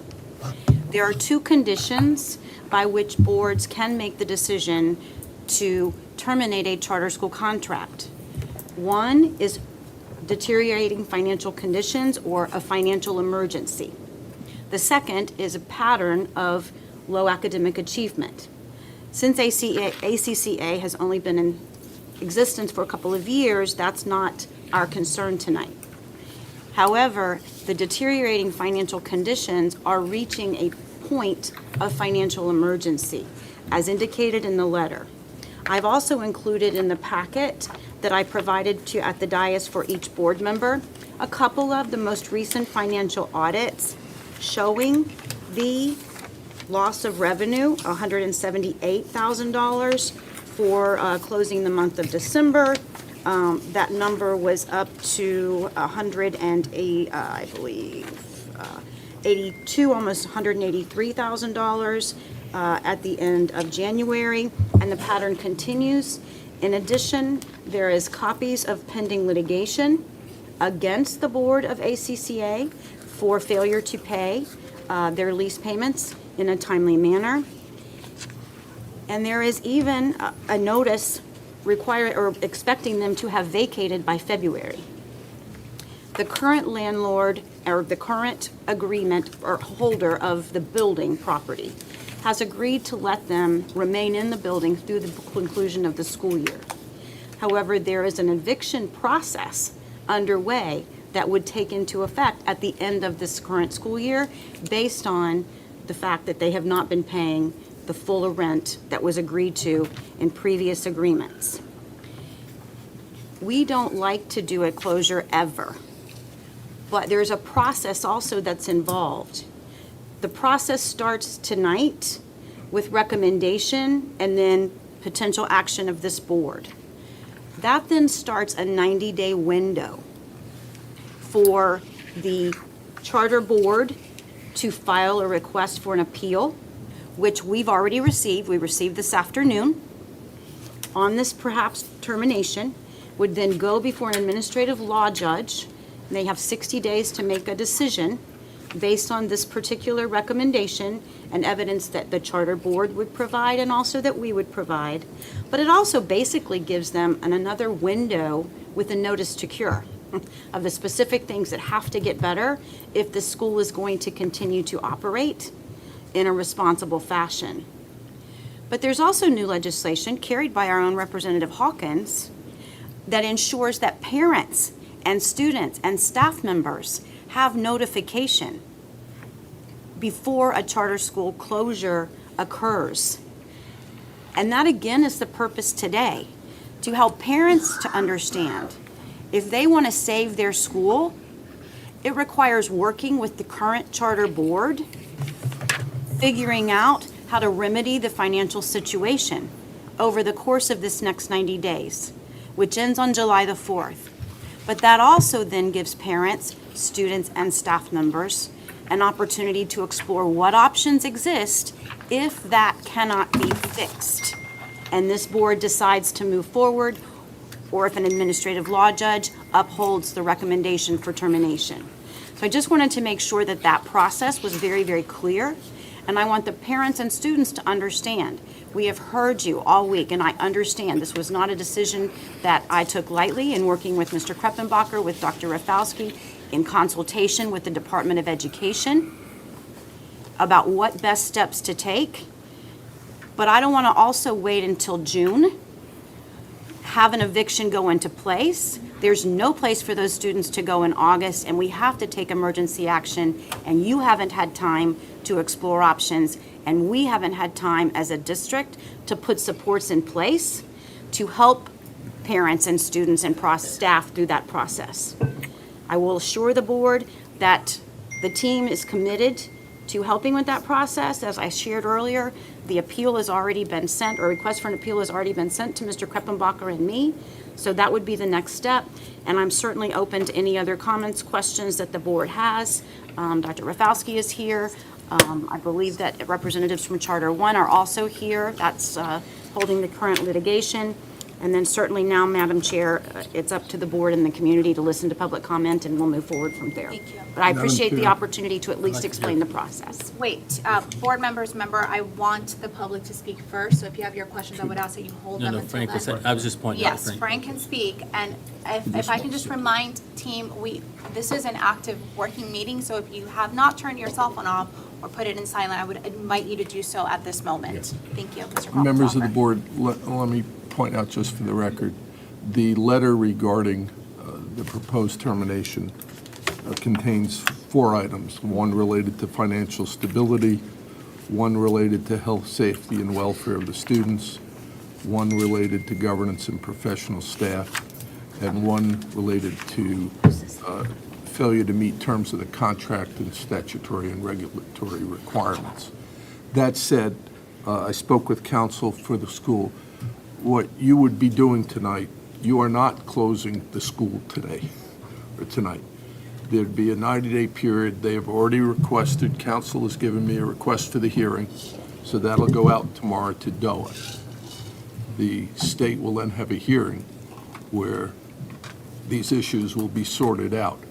During that 90-day period, there's every opportunity for the school to meet with Dr. Pace and work through the issues and hopefully get them all resolved, and then come back to the board and say, it's all been resolved, but you're not actually closing it tonight. You're saying down the road it will happen. If there's a hearing, there's then a recommended order. That order could say, no, you can't close it, and if it says that, I would then recommend that you approve that order, all right? If it says close it, there can then be another appeal of that order. So it's not like you're doing it tomorrow. Additionally, once you, and if you do vote to approve the superintendent's thing, we are then in what I call a holding pattern. We do nothing while we deal with the hearing. So we're not going in and tomorrow like we have had to do in the past, and sending in people and basically taking over. They're staying there, they're continuing to be educated there. If you remember, we had a school that virtually dissolved that day. So that is the process. Thank you for clearing that up. All right, so I'm gonna go ahead and read out the people that I have here, just to give you an opportunity. If you have not put your name on here and I have it lost in the other pile, please let me know so I can include you here. So I have Eddie Fernandez, James Lamb, Ben Bailey, I'm sorry if I pronounced your name incorrectly, Bailey, Laura McAdams, Catherine Leslie, Heather Natoli, and Kelly Meyer. Did I miss anybody who wants to speak on this item so that I can make sure that you are included? Okay, so I will give you 3 minutes to speak, because once again, I will remind you, we only have a certain amount of time and we have a lot of other comments. Please take a look at the monitors over here, which will give you a warning of when your time is up, and unfortunately, I will cut you off at 3 minutes, so please try to adhere to that. And I will call Mr. Eddie Fernandez first.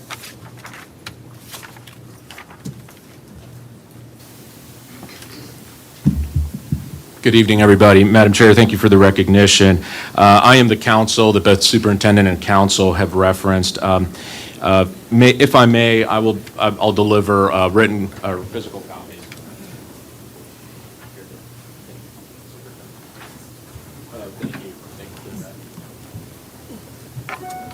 All right, so first of all, thank you for the time this evening. Members of the board, thank you for your service to Osceola County and its children. Superintendent, likewise, and all of you. Thank you for having us. Needless to say, I'm advocating on behalf of this school. I'm advocating on behalf of the parents that stand behind me, on behalf of the children that attend this school. It is obvious that our position is that this should not go forward as a motion, and this motion should be obviously not voted favorably on. But we understand the superintendent's concerns, and we actually welcome the opportunity to address them. I had a very productive meeting with council, and it was very collaborative, as always. And so with that said, we intend to not, if this were to pass this evening, our intention is not merely to proceed to the evidentiary hearing. In fact, our goal is to work with the school district, with the sponsor, to remediate these situations and work with all of you to make sure that these needs are addressed. I haven't had an opportunity to take a close count, but there are estimates that about 10% of the student body is represented by parents here tonight. 30-some students are represented here tonight by parents. You're going to hear from many of them. I urge you to not vote in favor of this recommendation, but I nonetheless welcome the collaborative approach that has been discussed with council, and I thank all of you for your service. If you have any questions regarding this, I welcome that. I would like to say that there are many things in the memo, in the letter, and particularly in the reference lawsuit, that as this proceeds to litigation, I'm not litigation counsel, I'm corporate counsel to the school, but as this proceeds to litigation, there is much that will come out about this situation that I urge you to trust in that process, because what you see in a lawsuit is not necessarily what is accurate or what will be upheld in a court of law. And I think that is a very important thing to remember as you vote tonight. Thank you very much for your time this evening. Thank you for your service. Thank you. Mr. Lamb?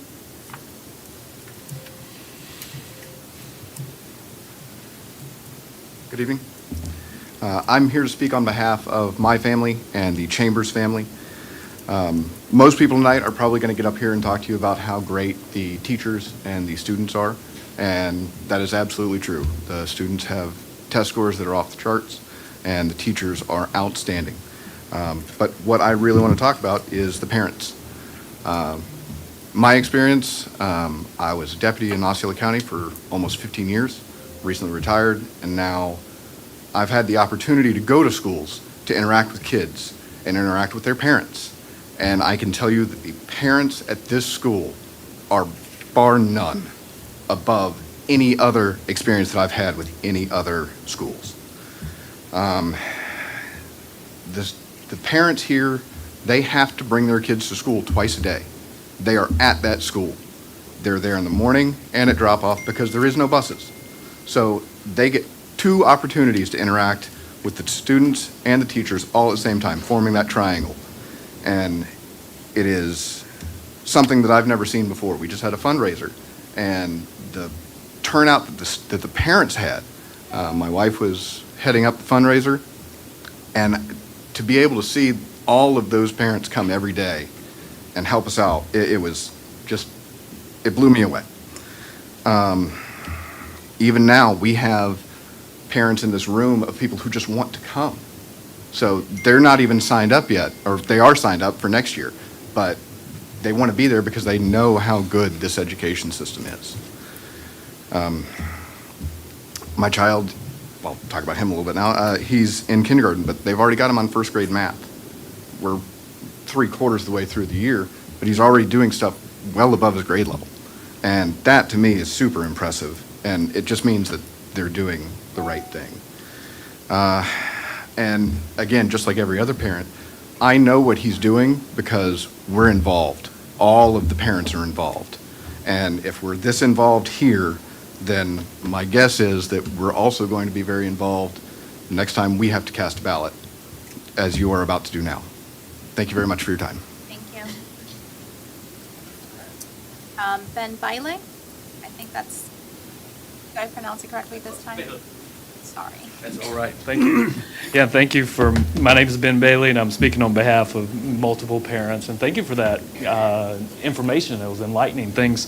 You know, I can't speak of I don't know anything about the financial situation or the logistical challenges that have led to this discussion, but I did just want to share our experience as parents and our experience that our children have had, because ACCA for us has been this great ray of light in the midst of this just educational nightmare that we've all been plunged into since 2020, that you're tasked to help lead us through. And the reason why is because we noticed in our children that before we came that they were really struggling to learn.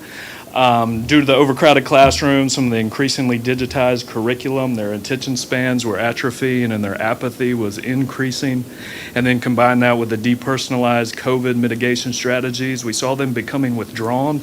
Emotionally, we noticed signs of depression and massive holes in their education. But since we began attending ACCA, all 3 of our children are thriving. We've seen all of those negative symptoms have disappeared, and we just could not be more grateful. So we know it's a challenge. We know there's a lot of difficulty, but we believe it's worth fighting for. I think one of the gifts of charter schools are to any community is that they provide a unique targeted option for a specific need or desire in that local community. And ACCA goes above and beyond to provide an excellent classical education to shape and develop the whole child, both their mind and their character, with we know both are needed for a thriving society. And I believe that classical education offers a superior path to this holistic education. And I think the real discussion should be not how do we shut this one down, but how can we start more like it. So, thank you. Thank you. Laura McAdams.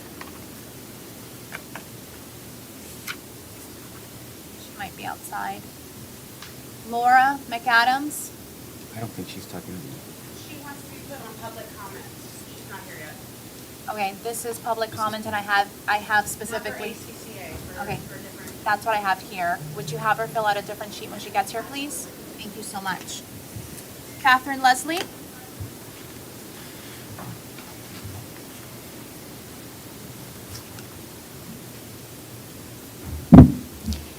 I'm here this evening doing a hard thing for me personally, but I'm here for my 5 children, all of whom attend ACCA.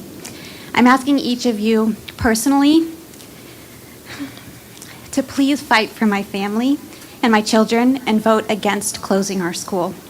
The motto of the Osceola County School District's website says, "Every student, every choice, every day." ACCA provides the choice my children need, the choice of a classical education. It's essential, in my opinion, to my children's upbringing. Classical education teaches my children how to think for themselves in a logical fashion. It teaches them how to be lifelong learners who know how to continuously learn and rise above simply regurgitating someone else's ideas. My children have thrived at ACCA despite a personal cross-country move and despite COVID restrictions. We have grown with our school, and we see a lot of progress within our school. My children all have strong GPAs and excellent FSA scores. Other schools in our district simply just don't provide what ACCA is already providing my children and my family. I feel that Osceola County School District prides itself in accommodating all types of educational needs.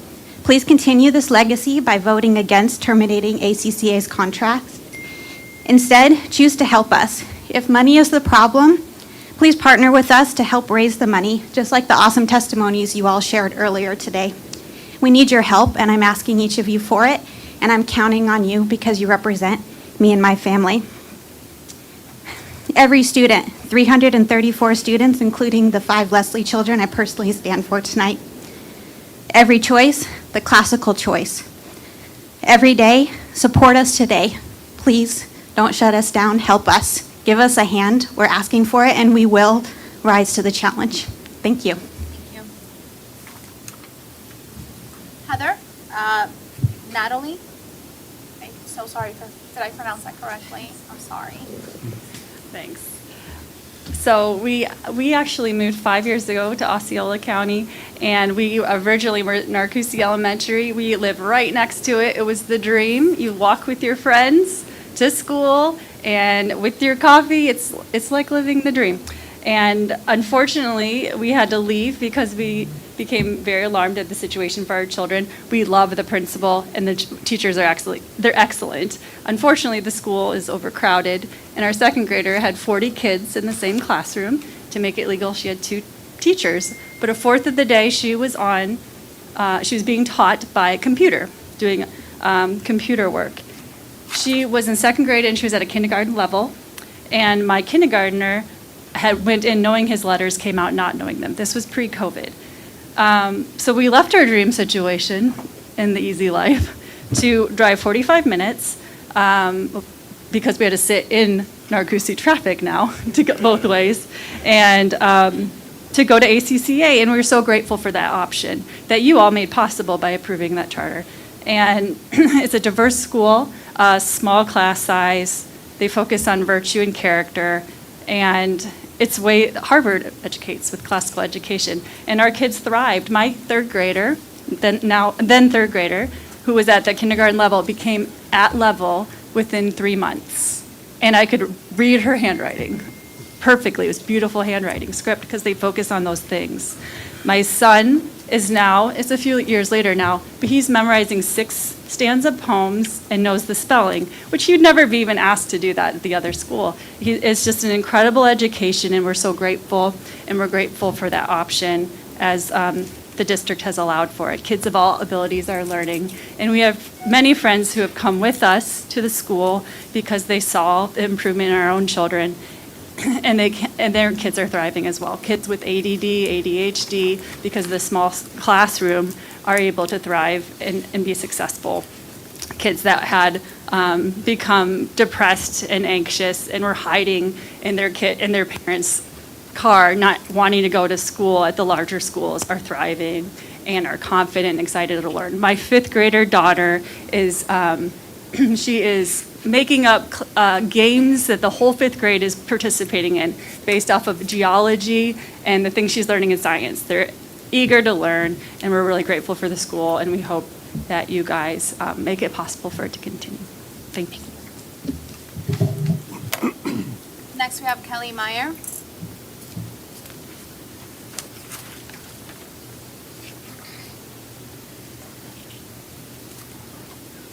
Thank you all for giving us the opportunity to be here and to have your time. My name is Kelly Meyer. Both of my ACCA scholars started out at another charter school in Osceola County.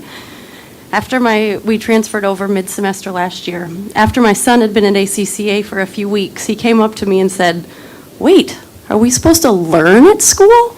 I didn't learn anything in the whole year and a half I was at my other school." And this is the same son who had the entire preamble to the Constitution memorized in his first week at ACCA as a kindergartner. When I went to volunteer at the other charter school in Osceola County, it was complete chaos. There were literally kids climbing on the furniture all over the place. The teachers had no control, and they weren't even attempting to gain control. I am not an anxious person by nature, but every time I stepped foot in it, I would have very high anxiety. When I went to tour ACCA, I was completely dumbfounded when I walked through the classrooms and saw students sitting at their desks, facing their teachers, with their hands folded in scholar position and learning from their teachers. ACCA is a culture of respect and integrity and excellence. My kids have learned more at this school than any of their peers in any of the surrounding counties. Just this weekend, I was driving my son and his best friend. They were having an argument about who could create the biggest dinosaur and going back and forth, giving measurements and different things. My son ended up using the argument that his dinosaur would be from the bottom of the Mariana Trench all the way 7 inches above the ocean. And he just completely silenced his friend who had no idea what he was talking about. I'm also speaking for multiple other families who go to ACCA, some of whom we have recruited to be there. One of my best friends has said that they have tried 5 other schools. Her oldest daughter is in 4th grade. They've been to 5 other schools, both in Osceola and Orange County, and nowhere has compared to where she has now. They have individualized tutoring. Her students have gone, they were being recommended to be held back, and they're now thriving. Students thrive at this school. We know that ACCA has had a very rough start. We are not denying that. It has gone through a lot with multiple principals, management companies, and COVID. But as a school and a community, it has proved to overcome, to stand strong, and to hold fast to what is important to us as the community. They're a small school, but with really big heart. I believe that their impact will be long-lasting goodness, both in St. Cloud and in the world at large. Please champion and vote to keep the school alive, as it is. We have overcome a lot already, and we still have a lot more to overcome, but please give us that chance. Thank you. Thank you for the comments. Is there anybody else? I just want to make sure we are not missing anyone that needs to make a comment. Thank you. Board, this is the time that we are going to discuss the the recommendation that we currently have on the agenda. So to be fair, I did see Mr. Arguello's light go up first, then Mr. Thacker, and then Mr. Melendez. Mr. Arguello? Yeah, I think that based on what we heard in the superintendent's report, whether the members of the board live in Kentucky or Port St. Lucie or Osceola or Hawaii or Italy or whatever, makes no difference. Their grades, you said, were not a concern. They're outperforming our schools, and now we're going to take away an option for parents who have schools or a school that's outperforming ours. It just seems absolutely incredible that we would be bringing this up. Something that looking at now, it looks like the school has 1 year, according to statute, to rectify an improvement plan. And when you brought this up was in November last time. So we haven't even given them the year to rectify the issues that they've had, which what statute says we should do, right? So from November to now is not a year. I'm not sure that Representative Hawkins or Fred, Mr. Hawkins, would appreciate you mentioning his name with a school closing, especially a charter school closing, because he just got finished closing PM Wells. And parents weren't happy about that either. So here you are now. I doubt that Mr. Hawkins is going to go and tell all these parents that he wants to close their school. I don't think he has anything to do with it. Mentioning his name is inappropriate, to say the least. And whether or not our vote today is closing the school tomorrow or not, the fact is, if we vote today to close that school, in July it closes pending litigation, right? So we are here today to vote to close the school, to basically revoke their charter. If there's 320 families here, and not one person came out and spoke against ACCA, then, and I've had multiple, I don't know how many people just spoke, but I've had dozens. We've had dozens who have reached out to me via email and so on. We've been all receiving those emails from ACCA parents. I think it's unconscionable to close a school prior to their statutory mandated improvement plan period when their school is better. When we can't offer the same thing. We can't even come close. We can't offer them the academic performance, right? Instead of learning poetry, we have pornography in our libraries. Instead of safety and security like they're talking about, the culture they're talking about, we have kids having sex in our bathrooms. Instead of the environment that they're discussing, okay, I don't know if they have Hispanic kids in their school, but certainly we can't compete with them in terms of how we deliver education to Hispanics. But we're here to close their school. We need to focus on our own schools first. And maybe if we were focused on our education, maybe those parents wouldn't feel so compelled to go to ACCA. But right now, we're failing parents, and if the roles were reversed and we were a charter, they would be looking at us to close. So they are performing, the parents are here, the kids are making use of that education. Your job as a representative of these families is not to close their school. Your job, in my estimation, is to support them, allow them at least a statutory requirement of 1 year to rectify their issues. And then if they don't, per your own improvement plan, you deal with it then. To come 7 months early makes no sense. That's all I have, Madam Chair. Thank you, Mr. Arguello. Mr. Thacker? First off, thank you, those of you who spoke. Thank you for doing that. Those of you who sent the countless emails, I appreciate that and appreciate the information. What we are talking about here today is to start a process to close the school. Doesn't mean the school would necessarily actually get closed, but it starts a 90-day process. The purpose of starting that process today is so that we know in midsummer, first week of July, I think, what will happen next year, which gives people a chance to move. I will tell you, I've been through some closures. I've been through some closures where the school, literally about this time of year, a school on the Pleasant Hill Road side of the county, they walked away from it. And the next day, we've had teachers in there and everything else to keep the kids educated, keep things moving, allow kids to graduate. It was a horrible situation. I don't think any of us want to get into that situation. I hear what you're saying about the kids. I applaud that. I think that's great news. I understand it. But starting this process, I believe, has to happen because there are some things going on in that school. I disagree with some of the things Mr. Arguello said. We are responsible for the health and well-being of those students. We're responsible that the school has the money to operate. We are responsible that the teachers are paid and that their withholding taxes and that sort of thing are paid. As the attorney mentioned, this will be decided somewhere else. But by starting the process, it gives us that 90 days to make that final call. I hear what you're saying. It sounds like you're all happy with your children's education. Kids are performing. Great news. I hope that could continue. But sometimes we have to rattle a little bit to get people to move. Unfortunately, some of these things have been discussed. The $180,000 deficit, quite frankly, is not something that we allow charter schools to do. That is also part of our charge, is to make sure they're fiscally responsible and physically viable and sustainable.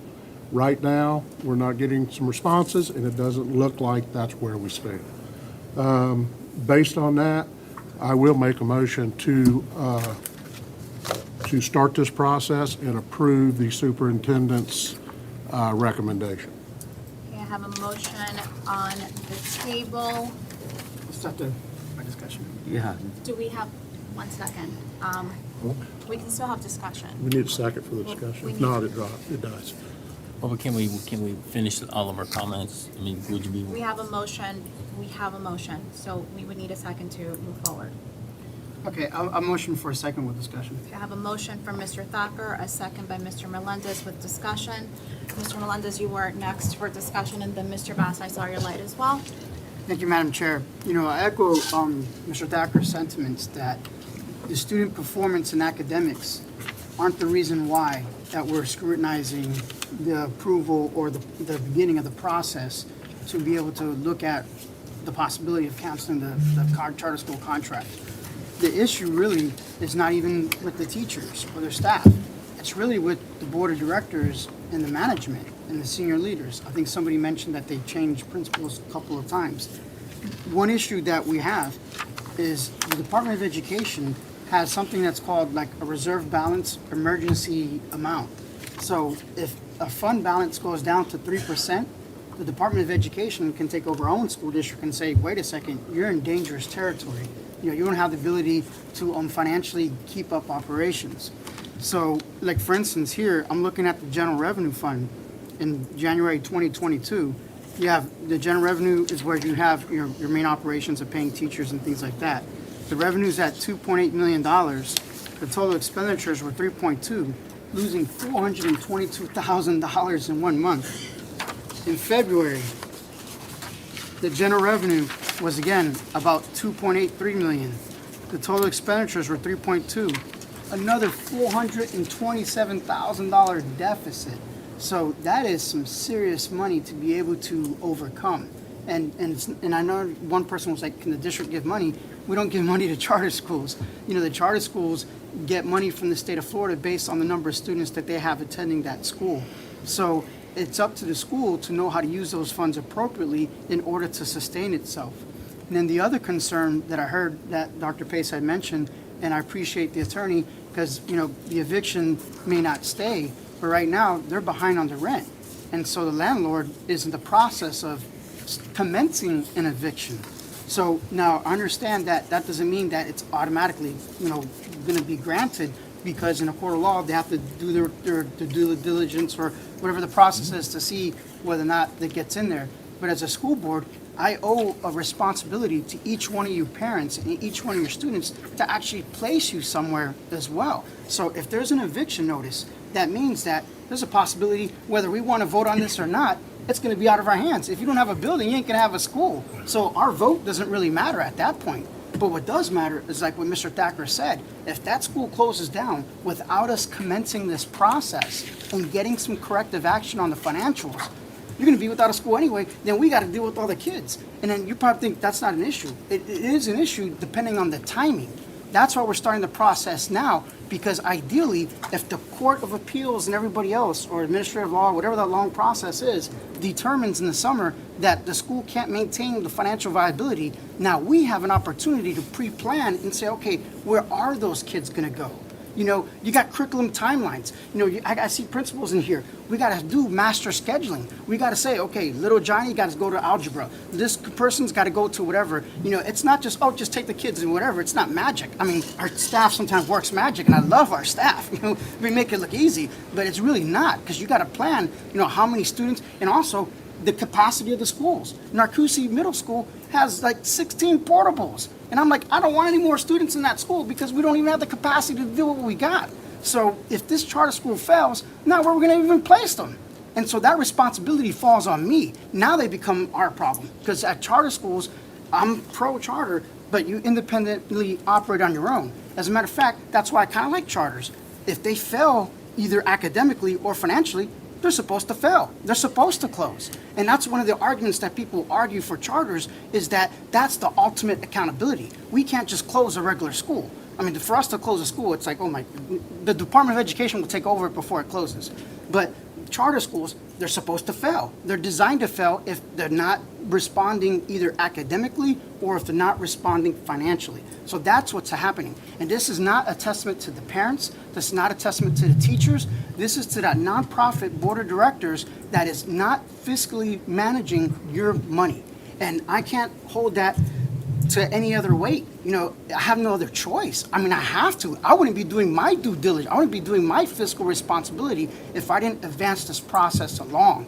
we have to advance this process along and allow the courts and then let the new management, the nonprofit organization, say, wait a second, let's change the books. Let's get everything corrected. It's like what the attorney said. We're going to still collaborate, but we got to get the clock started, because if for whatever reason the attorney can't convince the judge that, let's not get that eviction going, then it's going to close, and that's the worst case scenario. And as a board member, I have to think about what's the worst case scenario and plan to address the worst case scenario.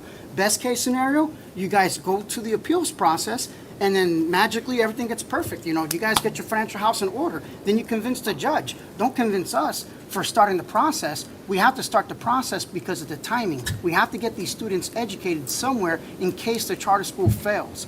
So that's why it's actually, I would implore the rest of my board members, you have to vote for this, because it's a timing issue.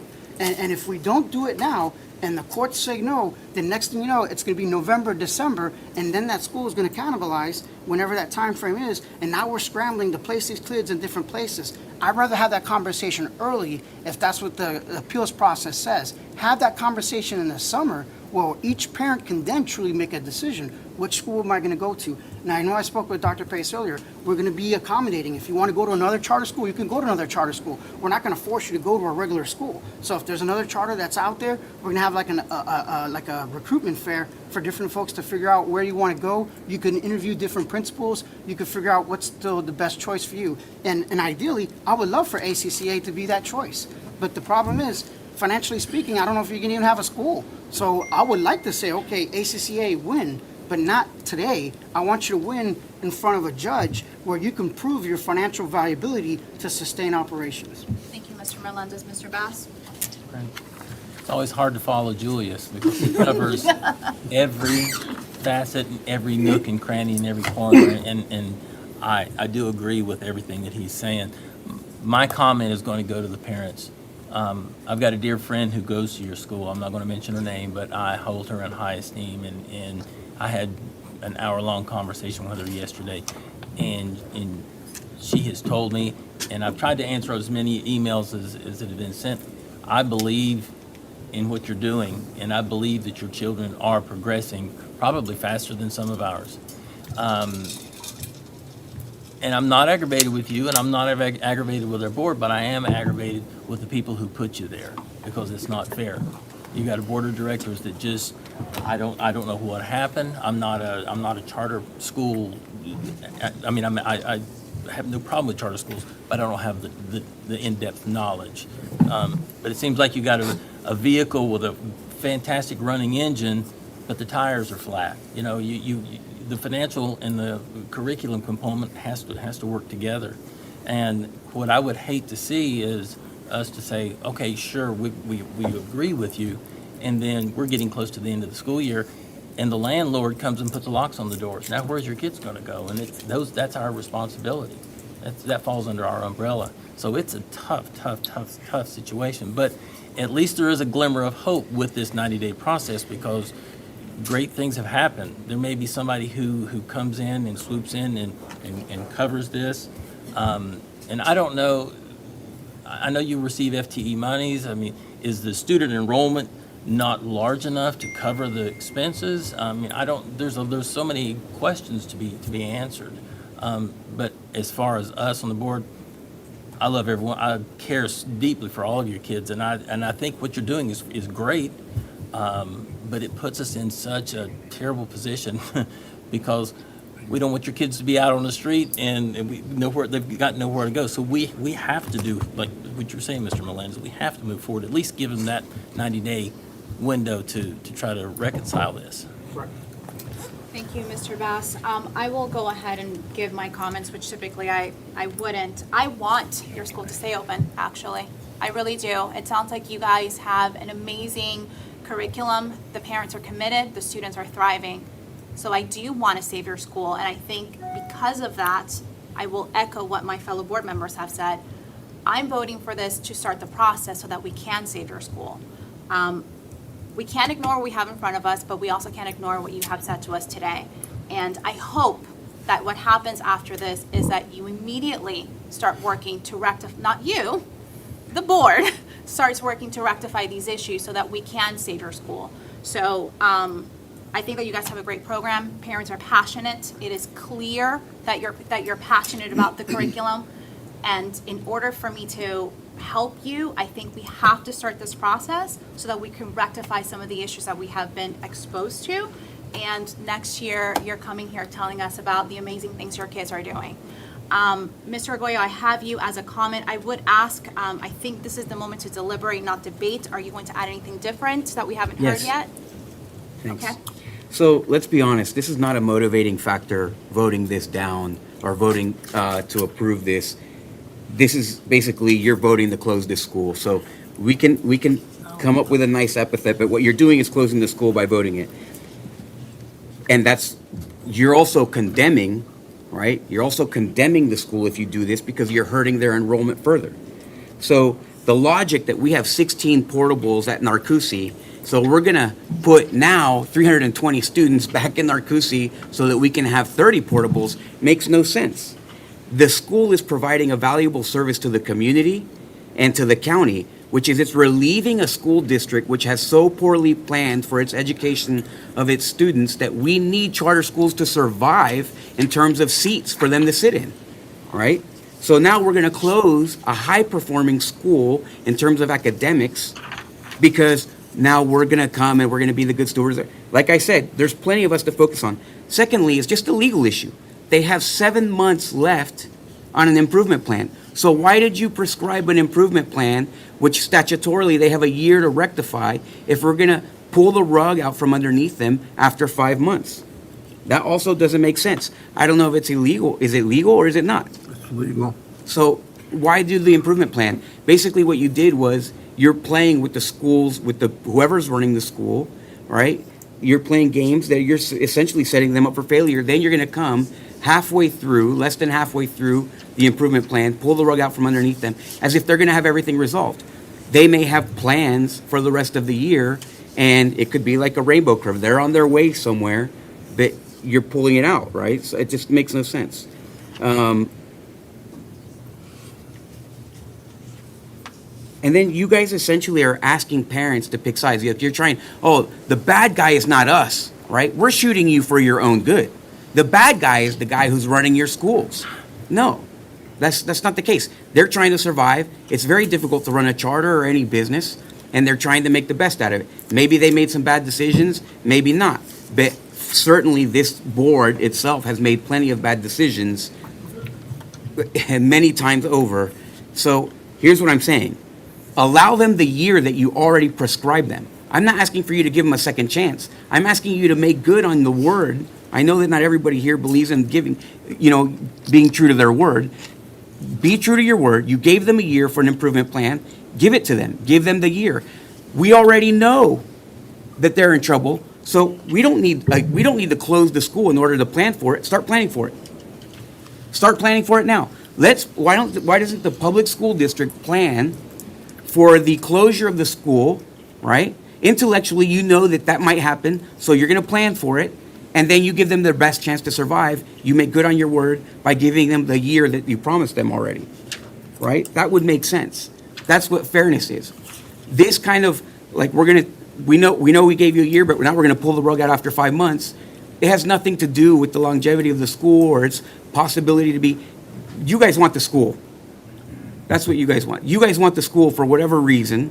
Okay, you guys want the school. And that's what this is really about. So you guys, I'm sure in your mind, you guys may even already know what charter, who you're going to give that charter to. That's what this is about. Right? Right, yeah. Charters are not transferable, are they? No, we can't give the charter. But somebody's going to come and say, hey, there's a building there. We're going to apply for a charter. Don't make stuff up. That's not making stuff up. Charters are not transferable. I'm not talking about their specific charter. I'm saying that you already know.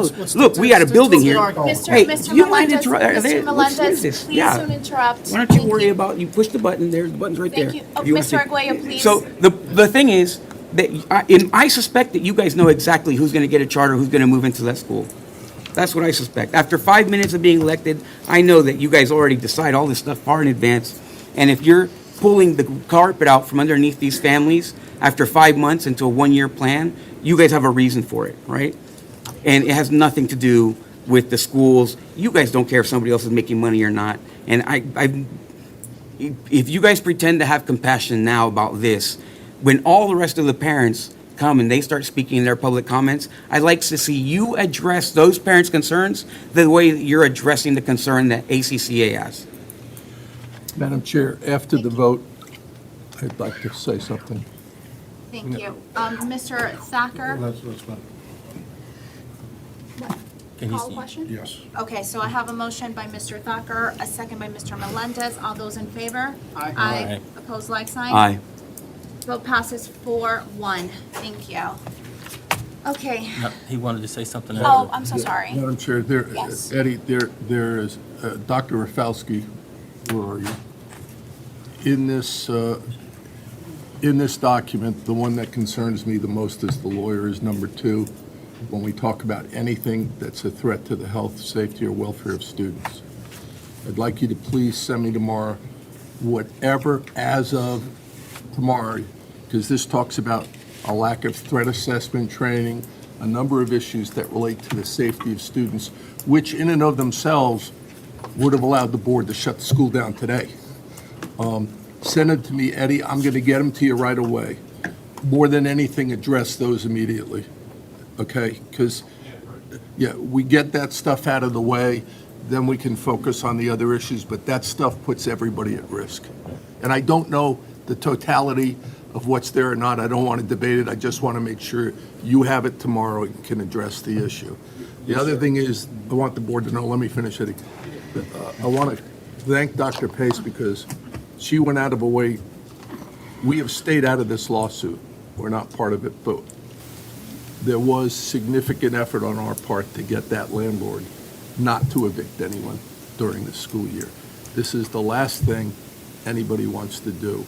Part of the reason, explained to me why this came forward now, was the superintendent and Dr. Rafalski and team were not seeing improvement taking place in the first 5 months. That's an issue we'll debate later and deal with. But Eddie, I'm just saying on anything that I give you tomorrow that's identified, that means get it done right away because those things put us all in a terrible risk position. I appreciate the input, and I will pass that on. Just to clarify, I heard you mention number 2, and I couldn't hear you from the back. Was it in reference to the superintendent's letter, number 2 under that letter, or? Yeah, number 2, it's kind of in 2N, another one, I forget The what health, it is, safety, but and 2. welfare clause. But- Yes, sir. But I just want to make sure that if there's anything that's getting characterized in that area, you and I are working, making sure we're all on the same page and it's getting addressed, because everybody goes down if something happens to one of these students because either side's aware of a defect. Yes, sir. I'll stand by for your email, and I'll work know with the you will, school Eddie. I to know. convey that. And I thank all of you for the consideration and the time deliberating this very important issue. So thank you, and thank you, No, thank Counselor. you, Eddie. Thank you. Thank you. Okay, thank you, everybody, for being patient. We do have some additional board member public comments. Bathroom break, maybe. Okay. It has been requested that we take a small recess. I will, let's go ahead and take a recess until 7:42. Shayna?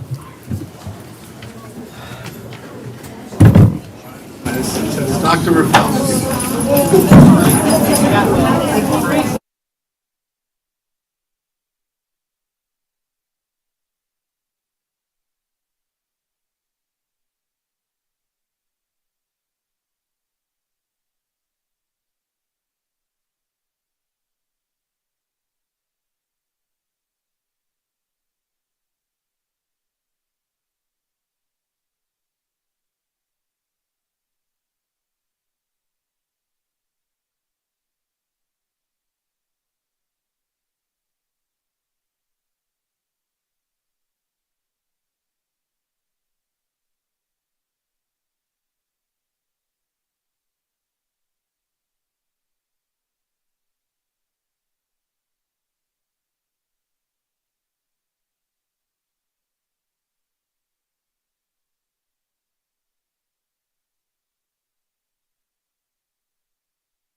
to make a comment is Dolores. Going out? The meeting is, Oh, no, they can't go in.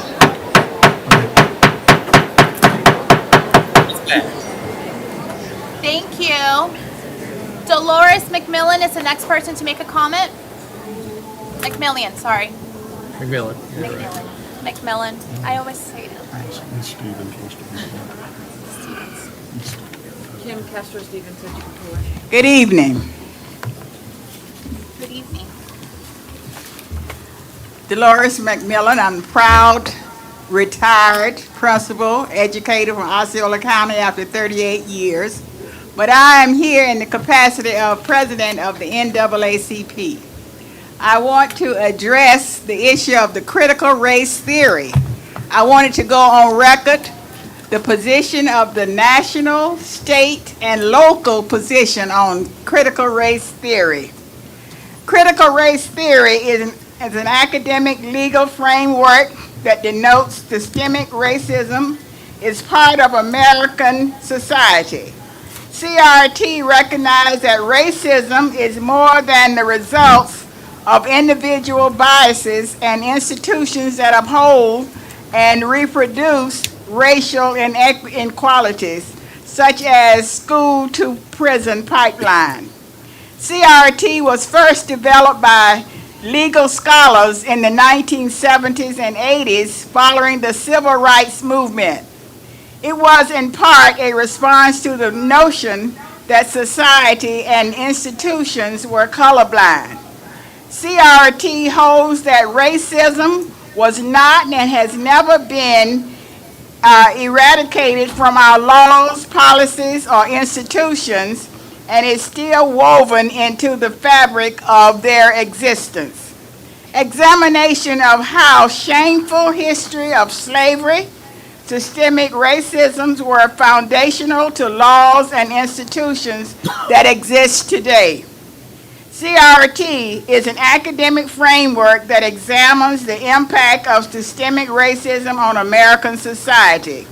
It is not taught in K through 12 schools because it is not developmentally appropriate to do so. It is used in fields of professional and academic research. CRT has become a catch-all term that focuses on anti-racist practices, social justice, and diversity and equity. When you study people, you also encounter issues of race and equity.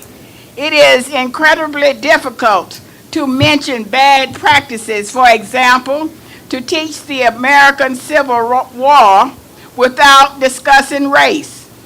Does teaching for equity teach Black, Asian, Hispanic, multiracial children to feel victimized? Absolutely not. Classrooms in which students are welcome to bring their full identities to the community, includes their racial identities, are more likely to be classrooms in which the students feel safe and known, which leads a greater and deeper safe learning environment. Does CRT teach white children to feel guilty? No, absolutely not. Ms. McMillan, respectfully, I apologize, your time is up. Is it? Yes, ma'am. Actually, can I ask you a question? I have a lot to say. Do you know what I'm going to ask? No, but I got questions. Can you see the timer from where you are I standing? wasn't looking at that, I was talking. Okay, thank you. That's the reason I'm asking, because it has been brought to my attention that people can't see it. So can we have somebody move the podium so that people can see the timer?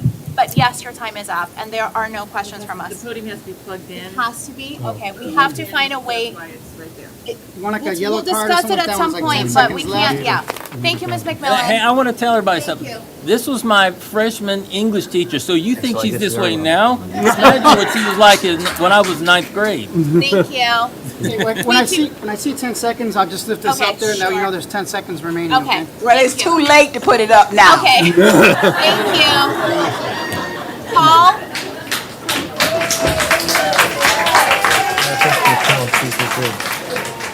Paul, did you want to come up and speak as well? Thank you. My name is Paul Segan. I'm a retired U.S. Navy chaplain, and I was formerly a substitute teacher with the Osceola County school system when I was looking for a job after I retired. I'm also the secretary of the Osceola branch of the NAACP. And I have been educating children all my life as a pastor and as a religious educator. And I think that, and my children attended Osceola County schools. And I think that one of the primary responsibilities of the school is to graduate youth who know how to think for themselves. And they can't learn that unless they study things critically and look at both sides and have an equal opportunity to see one side against the other. And I really hope that whatever action that the board takes regarding critical race theory, that they don't demonize people who talk about race and in the classroom, and that they don't use it as a club to stop people thinking critically and learning to think for themselves. And I urge you to take a measured view and practices that are standard educational practices, and don't make actions based out of fear. Thank you. Thank you, Paul. The next person we have is, I'm going to pronounce the last name, and please correct me on the first name, Mr. Fijiak. How do you pronounce? Please, can you tell me how to pronounce your name? My name is Tuche Fijak. Thank you. Ladies and gentlemen, boys and girls. Anyway, my name is Tuche Fijak. I'm here to speak on a subject that hits very close to home for me. Today I'm here to ask the board what guidelines they have in place to protect our precious children in their learning environment. I have been aware for a while that the school district has a business partnership with a felon. Now, most of you are going to be like, maybe that person is a good person, but I'm not talking about one felony. I'm saying that this man has multiple felonies from his 20s to his 50s, ranging from writing fraudulent checks to illegal weapon charges. Now, I mean, why would our school district want someone like this to dress up as a superhero and have our children look up to him? Just because he runs a nonprofit? Has the school district obtained any financials of this nonprofit to in fact prove that it's legit? I'm sure they must have done that when they donated a whole school bus to them, right? Yeah. Earlier last year, I exchanged emails with Deborah Pace. She said she was unaware of his background, but that she will issue an alert to all principals to not let this individual into our schools. Later on, I realized that this individual was still visiting our schools, so I thought I'd ask. Deborah Pace requested that the school board attorney answer my email. It read, current school board policy does not prohibit Mr. Kausch from being a business partner. In that role, he cannot have access to any of our students other than the presence of a supervising adult. This is school board practice for all business partners. So I guess they like to take risks with our kids' safety. All I can ask is why? Is it because draconianism runs deep? Indeed it is. We see you all out and about supporting the same people with the same crooked agenda. Over and over again, even on social media and through your donations. Deborah Pace and the rest of the school board members, except John Arguello, should be ashamed that their friendships and their backdoor deals are more important than a child's safety and parents' concerns, and now you're trying to silence people. Now I ask, where do we draw the line? Thank you. Karen Baker. Karen Baker.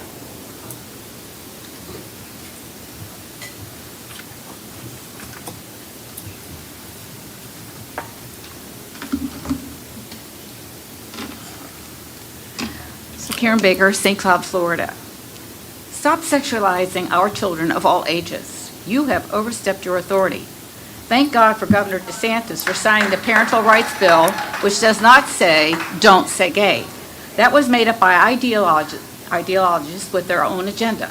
Stop trying to steal the innocence of our children. They are our babies and children, not yours. Our tax dollars are supposed to be used to educate children in the 3 R's, reading, writing, and arithmetic, and science, not tell boys they can be a girl or a girl can be a boy. Genesis 1:27, God created man in his own image. Male and female, he created them. Man keeps trying to change God's word to fit their agenda. Stop grooming children to think they can change their gender. What they need is counseling to help them understand what is actually going on inside of them. And I do not trust the schools to offer that counseling. Left alone, most children will decide that they do not want to change their gender once they go through puberty.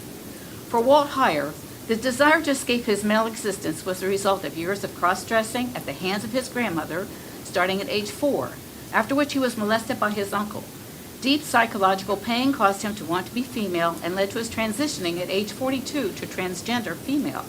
He lived as Laura for 8 years, but as he now knows, transitioning doesn't fix the underlying ailments. Study shows that most people who want to live as the opposite sex have other psychological issues, such as depression or anxiety. In Walt's case, he was diagnosed at age 40 with gender dysphoria and age 50 with psychological issues due to childhood trauma. His transgenderism was a hiding place until he received proper psychotherapy, then set his sights on God. He then began detransitioning back to a man. After detransitioning, Walt knew the truth. Hormones and surgery may alter appearances, but nothing changes the immutable fact of your sex. Gender dysphoria is about identity, not sexual orientation. You will hear the media say regret is rare, but they are not reading Walt's inbox, full of messages from transgender individuals who want the life and body back that was taken from them by cross-sex hormones, surgery, and living under a new identity. Sex does not come from an ideological vending machine filled with multiple choices. Starting at conception, sex is absolute, innate, and immutable, male or female. Transitioning is a myth. It's not possible. Sex is unchangeable. That is not a transphobic smear. It's biological fact. No amount of female hormones forced into a man's bloodstream can transition him biologically into a woman or vice versa. Each can identify as the other if they want, but they do not magically become the other sex. Lawmakers, medical societies, and school boards disregard these biological facts and therefore make nonsense policies. The truth is, God makes male and female. Surgeons and hormone dispensaries don't. No therapist, no doctor, and no surgeon has been effective in biologically changing anyone's sex. Sex is not assigned at birth Ms. and cannot Baker, be reassigned later. respectfully, your time is up. Thank you. Just so you know, 41% of transgender individuals have I appreciate suicide. it. Thank you. Ann Jones?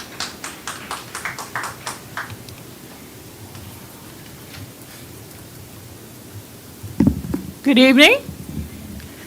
I am indeed glad to be here today, and I'm going to piggyback on Mrs. McMillan's CRT, critical race theory. I'd like to add that I am also a retired educator with the Osceola County School District. Also happy to announce that my daughter is celebrating 30 years with Osceola County at St. Cloud Middle School as a science teacher. Also, my son spent 16 years with the school district, and his name was Jameson Jones. So I am a proud product of Osceola County. I also want to say that I have really enjoyed learning about school board meetings. It's exciting. You learn a lot. But I really want to say that critical race theory should not be stifling teachers not to teach it in this public schools. History is history. You can't change it. Some history is hateful. Some people might say that it makes people unhappy or makes them sad. But race theory is not about making you happy or making you sad. It's just history. So allow the teachers to teach critical race theory in this classroom. I'm asking you to please consider this as forthcoming into the next school year. Thank you. Thank you, Ms. Jones. Mr. David Villek.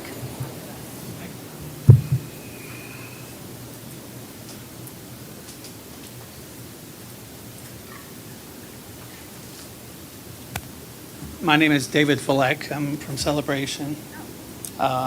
Anyway, I wanted to introduce you to Tiger again. Tiger drew this last night. He's my autistic son. And he goes to Celebration K-8, and today he failed his Florida assessment test. And I'm perfectly happy with that. Okay? I came here today to talk to you about the problem we have staffing, the teaching jobs and the bus driver jobs and things like that. It's been a big issue at a lot of these meetings.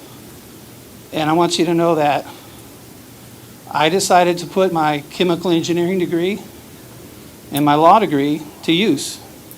And in January, I applied to be a math and science teacher at Celebration K-8. And I thought, with my background, I was pretty highly qualified for this job. But in 3 months, nothing's happened. I pulled this off today. Nobody's called me. The application is still here at step 1. So anybody who comes up here and says, oh, we need to hire more teachers and we need to hire this, I think they're full of BS. Because obviously, you guys don't want to hire anybody. Because you would. I mean, do you need teachers like me? I mean, I've got a doctorate. Wouldn't you like your kids to be taught by somebody with chemical engineering degree? You worked in design and operations, worked all over the world. And I wanted to do it. I thought it'd be a great public service. And I'm not doing it because I want to get rich. I mean, come on. How many of you have a doctorate? Think you got 1, 2? You don't have one yet. So, is somebody going to call me up and schedule an interview or anything like that? It's been 3 months. That's all I got. Thank you, Mr. Villek. Villek. My family is Italian. They are not Hispanic. They are Italian. My great-grandfather came over in SS Italia, 1906. His name was Giuseppe Villeko, Italian. I'm not Hispanic. Okay, thank you. Sandra Tarian.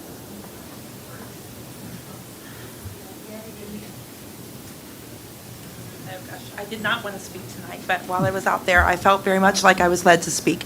I am an ESPA at St. Cloud High School, and prior to that, I was a VPK assistant in a ESE classroom, as well as a lead para in VPK for 10 years, so 15 years in the school district total. And I just wanted to say that we put in a lot of hours in our classrooms. When I had 6 children of my own, I was teaching the class, and we would often stay Fridays 10 to 11 o'clock at night when my children went home, sleeping on the floor. That's what our schools, that's what we do for our children at our schools. Love that these parents have for their students is immeasurable, and I want to say that without saying anything else. My school is amazing. I love the school I work with. I love the children I work with. 5 years ago even, and I'm just saying this to get it out there, my daughter told me that if you want something to change, you have to fight for it. And that's meaningful because my daughter passed away in September. She fought for 5 years with cancer. We lost her in September. We lost her grandson in August. My husband is fighting cancer right now, and my mother-in-law passed in October. So this has been a heck of a year. And still, if I wasn't taking care of my daughter, who was put on hospice in July, and I still came back in August, I was at your schools taking care of your children, because that's what this means to me. My husband has been out of work since August, and I'm back at school now, and I make $540 twice a month. So if you're doing the math, that's $1,080 a month after 15 years in our school districts. I don't know about you, but you all live in the state of Florida. And if my daughters did not move in with me when my husband got sick and we lost my daughter, my granddaughter, and my mother-in-law, I would be out of a house right now. I would not have anywhere to live on $1,080 a month. It is impossible. I couldn't even rent a room for $850 and pay a car payment, a cell phone, feed my children. And I'm just asking, we celebrated some of the most amazing people today for their work that they do at the school. I loved seeing that. But I just feel like they need more. You recognize them today, but if you want to truly recognize them and give them the value and the worth that they deserve, you're going to pay them more. You're going to pay them what we deserve, because we are here every single day. My daughter was on hospice, and I was showing up to work every day. I put a smile on my face, I wiped a bunch of heinies, I scrubbed a lot of nose, and I took a lot of stuff. But I did that because I care about the children. And I'm just asking the school board, don't make me choose between your children and mine, because that's what you're doing. My daughter works at a pool and makes $15 an hour to tell the children it's safe to go in the pool. And I take care of your children every single day, making $12.60 an hour. And it's sad.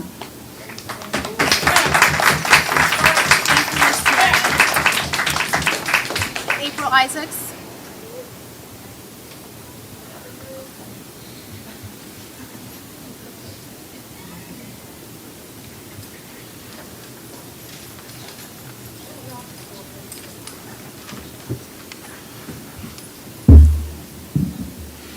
Good evening, April Isaacs, 1911 Kings Point Boulevard, Kissimmee, Florida. I, believe it or not, am going to be brief this evening. All right, I know, you won't believe it until you see it. Listen, I come here again letting you know two things. Number one, we want to give you the opportunity, we the people, to be the good guys. We want you to write history, and you go down in it as seeing something that you did not disagree with, or you didn't agree with to begin with, and decided that you would change your mind on because it was the right thing to do. I'm simply talking about giving the bonus to the ESPs that the governor gave to me and to the principals, and doing the right thing by them. Now, I know you all respect the ESPs. You keep hearing everybody saying that you don't respect, but I do believe you do respect inside. But please stop telling us that it's a money issue. That's been dispelled. And please stop telling us that it's a contract. Contracts were meant to be broken. And you know what? We're not even asking for a contract to be broken. We're asking for you to dig a little deeper.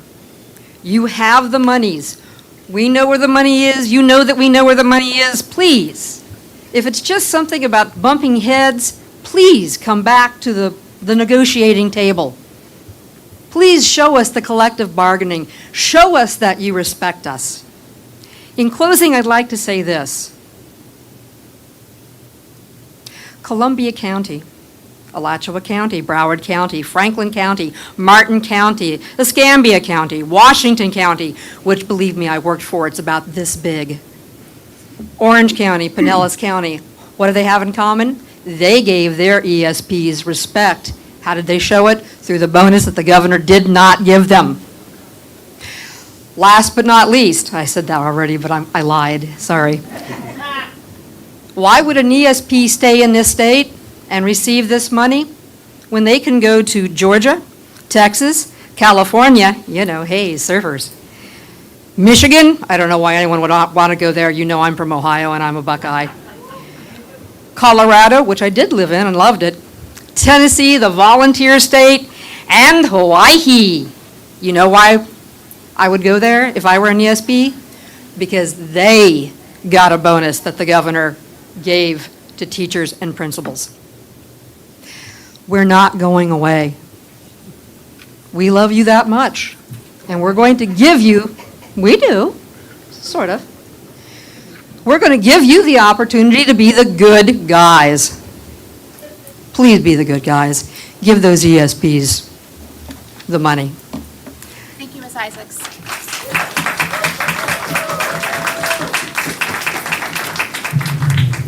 Emily, won't even try to pronounce your last name. I don't want to get told off again.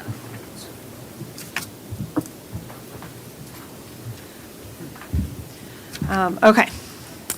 So last time I was here, I shared a quote, and the quote was that infantry wins battles, logistics wins wars. the infantry has arrived. Like, we are here tonight. And we're not here in like rebellion. We are here asking, what are the logistics? What is the plan? Because you cannot go into battle with an unhealthy infantry. You can't just say, they will figure it out. We will pay them $12.60. But in July, they'll get 15 because that's the new law that in October they have to get 15. And it'll be fine because now they're making 15 instead of 12. That like can't be our plan. And there has to be something that is showing a determination to make a systemic change. We have unhealthy employees. We have drained employees. We have an infantry that is crippled. And to say that our plan to go and be our best for our kids is to not provide a systemic way for our infantry to improve feels disrespectful. It feels bad as an employee to be like, well, they had extra money, so they just gave it to everyone instead of finishing our contract negotiations. It doesn't make sense. And I know you've heard a lot from me, so I wanted to bring before you a letter from Grace Hayes, and she is the new chorus director at Gateway High School. And she wrote that our ESPs at Gateway are hardworking individuals who do immeasurably important work for instructional staff members like me and our community as a whole. They deserve to have their bargaining rights respected and their voices heard. When SDOC staff members were told that we would be receiving a $500 bonus for the district, of course I was excited. However, upon learning the true reason behind the distribution of this bonus, my excitement was replaced with disappointment and disgust. The governor awarded all instructional staff members a $1,000 COVID bonus in July. And OCEA ESPs have been trying and failing to negotiate the same bonus for months. The district has failed to meet their bargaining duties in regards to the ESP bonus, claiming that there were no funds available to execute such a bonus. It's not okay to put people to the side when you have the resources and you're not coming up with the plan to use it systematically. And also, it's not only the money, it's also the transfer request, something that doesn't take any money. It's just a simple 30 days, let your transfer go, so one vacancy doesn't become two. Thank you. Thank you, Emily. Evelyn Cunningham.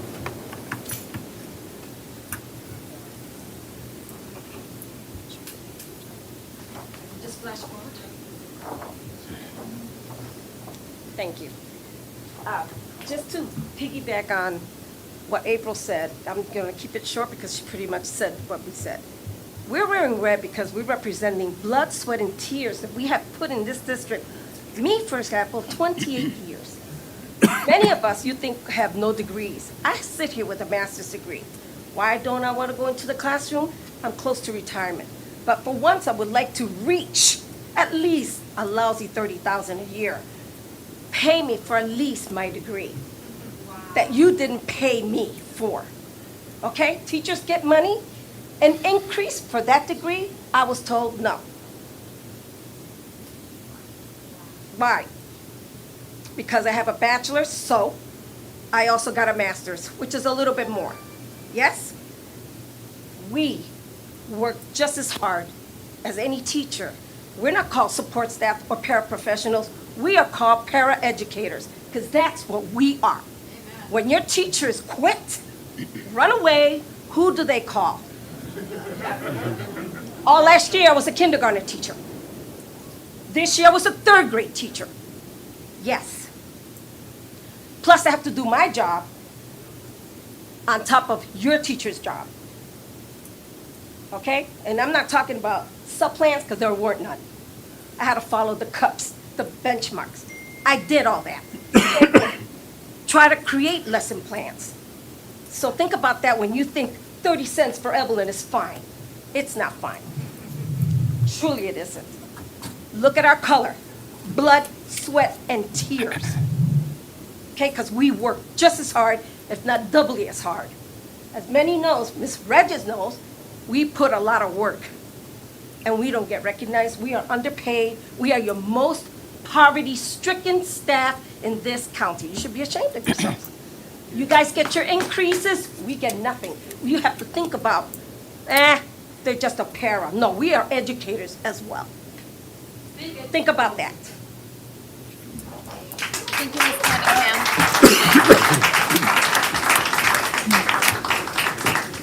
Heidi Goko, she spelled it phonetically and I still can't do it. Goikachea. A lot of familiar faces up here. I'm a product of Osceola County Schools, so I know a few of you. Hello, I'm Heidi Goikachea, and I want to start by saying that I appreciate the opportunity to speak on such an important matter, and that is the matter of our ESPs. Our education support professionals deserve more. They are called support staff for a reason because they are the backbone of our schools and ensure smooth operation on a daily basis. I spoke with a few ESPs about their feelings in reference to the current situation at our schools, and quite frankly, they are feeling defeated, underpaid, and unappreciated, as we can see. Many of them are thinking about leaving the school district, and some have other commitments in the works as we speak. However, our students, our children need these staff members to accommodate not only their educational requirements, but in many cases their very basic needs. They make a quality education accessible. A commonality that I've heard in speaking with these ESPs is that they often feel disrespected as staff members and yet continue to return to this type of treatment every day. And guess what? They don't have to. They don't have to deal with this. They can make more money working at restaurants, department stores, hotels, theme parks, call centers. The list goes on and on. Many of these places also include fringe benefits such as discounts or free admission. Most of these places are also offering sign-on bonuses larger than the $1,000 bonus that almost everyone else in their schools received but them. In fact, I pass a digital marquee every time I'm on Church Street in downtown Kissimmee that says the courthouse is hiring and offering a $2,000 sign-on bonus. Why would our ESPs stay when these better opportunities are right in their backyards? So consider this. They are not only one of the lowest paid groups of employees in our district, but they are also one of the only positions that did not receive the $1,000 bonus. They've been passed up twice for this bonus. However, the union bargaining team continues to fight despite the definitive no they've been given in past bargaining sessions. Specifically, they were told there was no money, which is interesting because in doing the calculations, I'm not a math teacher, I'm an English teacher. All teachers and staff were recently given approximately $3,650,000 in total with that $500 bonus in March. Yet, we were told they didn't have the $1,558,000 to give ESPs the $1,000 bonus when negotiations started months ago. So where did this money suddenly come from? As a teacher, I appreciated that $500 bonus, as I'm sure all staff members did. But what's not appreciated is the deceit that is apparent here. I think that there needs to be some more transparency on a greater level going forward. Our ESPs need to be valued. This is a slap in the face to these hardworking and deserving employees. Lying and deceit does not show value and respect. It makes them want to look elsewhere. And I think that it is very clear that there are plenty of opportunities elsewhere. So if we want to hold on to our ESPs, there needs to be a concerted effort, or they will continue to leave. Thank you for your time. Thank you so much.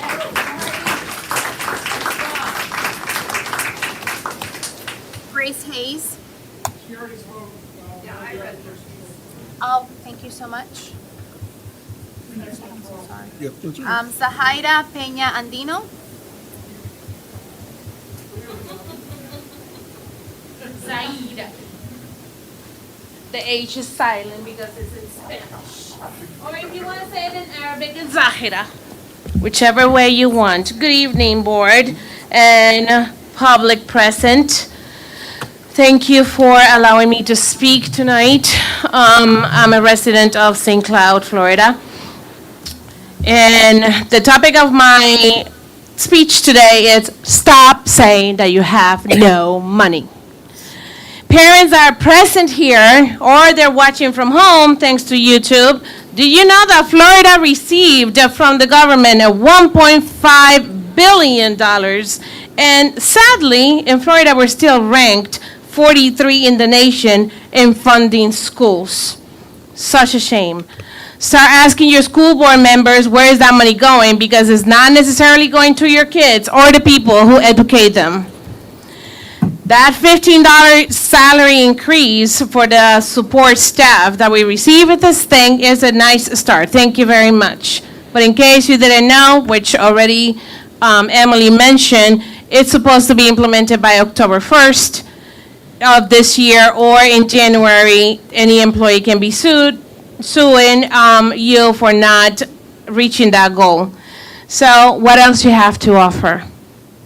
Professional support staff need more. Stop saying that you have no money. They welcome your kids in the morning. They answer the phones with a welcoming voice. They receive parents and students with a smile. They need to listen to complaints and insults from any angry parent, even if it's not their fault, because we have a red carpet policy. They cover classes on the very last minute, long-term subs as well. Flexibility should be their middle name. They do jobs when they are not properly trained. It's easy. You will figure it out as you go. That's what they were told. You still have plenty of money dedicated to allocations that you have not dispersed properly. That money needs to come back to us, teachers and paraprofessionals, support staff, however you want to call it, since there are, as of March 26, 166 vacancies for teachers and 158 for professional support staff. Stop saying that you have no money. We are trying to ratify a fair and equitable contract. Stop putting a hold on it. Elections are coming up. You don't want to be at odds in negotiations when your position is at stake. You have money. Pull it out from where you are hiding it and put it to a good use. Salary for paraprofessionals and more resources for our schools. Thank you very much. Thank you. Stephen Fisher?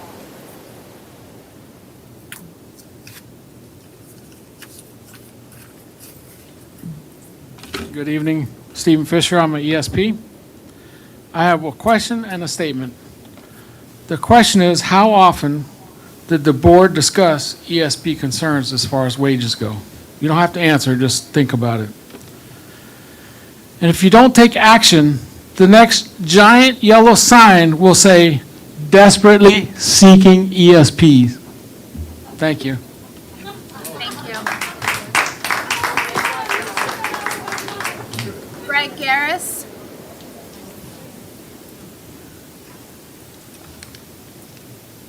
Don't start the clock yet. Good evening, Board, and the School District of Osceola County Leadership Team. I'm Greg Garris, a proud Osceola teacher from St. Cloud. Tonight, I have a couple of topics that I'd like to address with you this evening.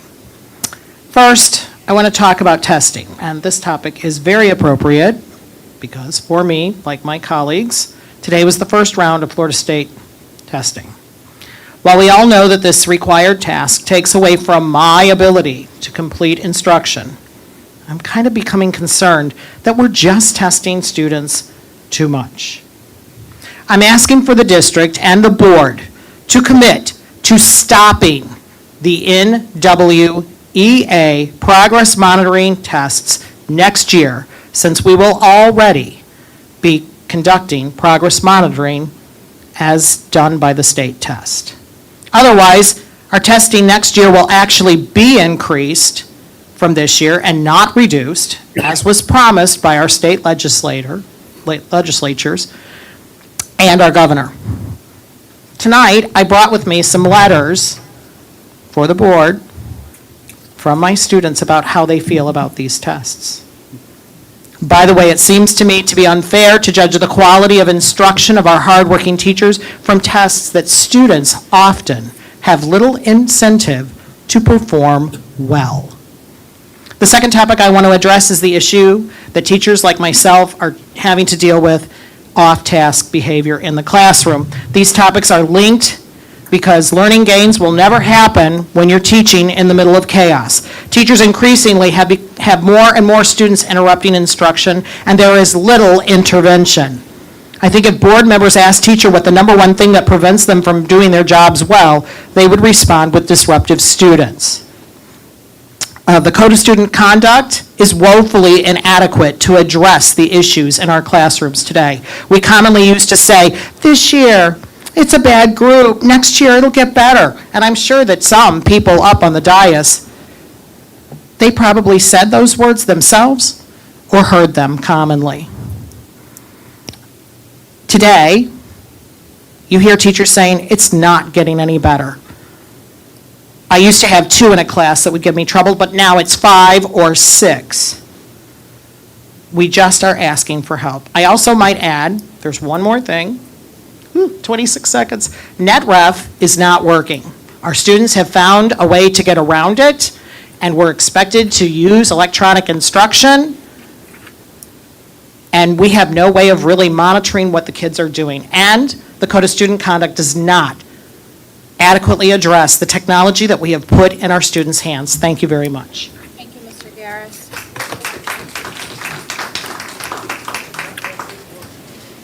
Dr. Pace, can I refer the NetRef conversation to committee? Follow up with Mr. Thorne. Yes, please, thank you. Chris Fontenot?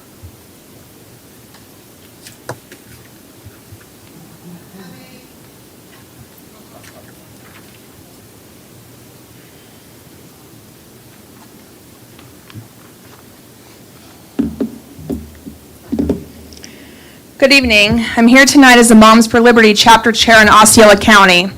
My first point of business is to educate you and the public on the recently passed Parental Rights in Education bill, and to respectfully request that your administration and educators not mislead students and teachers by referring to it as the Don't Say Gay bill. The bill prevents the instruction in sexual orientation, including heterosexual or gender identity, in grades K through 3, or in a manner that's not age appropriate or developmentally appropriate for students in accordance with state standards. Nothing in the bill bans unplanned discussions of sexual orientation or gender identity in schools, but is intended to prevent districts from incorporating the subjects into the curriculum. Schools will also be required to notify parents of any changes to their child's physical, mental, or emotional health or well-being, and prohibit schools from encouraging students to withhold information from their parents. In addition, parents will be granted access to their child's education and health records and have the opportunity to refuse or opt out of any school health care services for their children, and requires that districts get permission from parents before administering any health screenings or well-being surveys. The Parental Rights in Education bill also forces schools to respond to parental concerns within 7 days. Schools must either resolve those issues or provide a statement of the reasons for not resolving them within 30 days. If the district fails to comply, parents have the ability to bring legal action against the school district. Now that we have established what the bill actually is and how it doesn't in any way reference Don't Say Gay, let's talk about what grooming is. Grooming is when someone builds a relationship, trust, and emotional connection with a child or a young person so that they can manipulate, exploit, or abuse them, and typically follows a similar pattern. Children are often chosen as grooming victims based on easier access to them or their perceived vulnerability and ignorance. Groomers will attempt to create physical or emotional separation between the children and their parents by trying to assert themselves as a more trustworthy adult. Then comes normalizing of sexual topics by allowing kids to have access to pornographic materials, discussing sexual subjects, or introducing the idea of sexual contact with children whose brains are unequipped to process what they're being taught. Now let's think about the context of that, what the Parental Rights in Education bill aims to do. It prevents these types of topics in children aged kindergarten through 3rd grade, creates a policy that prevents schools from encouraging secrecy between students and parents on issues that pertain to their well-being. Parents are able to review the curriculum and opt their children out of surveys and health screenings. If anything, the bill is more anti-grooming than anti-gay. When you proudly align yourselves with companies who openly lie about this bill like Disney, it sends a very confusing message to the community and creates unnecessary fear among teachers. Thank you. Thank you.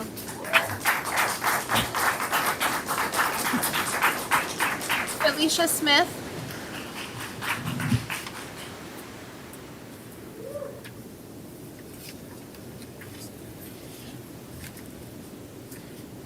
Felicia Smith, Kissimmee, Florida.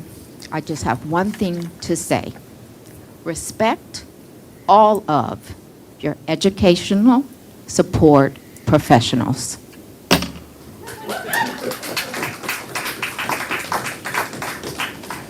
Jennifer Arguello.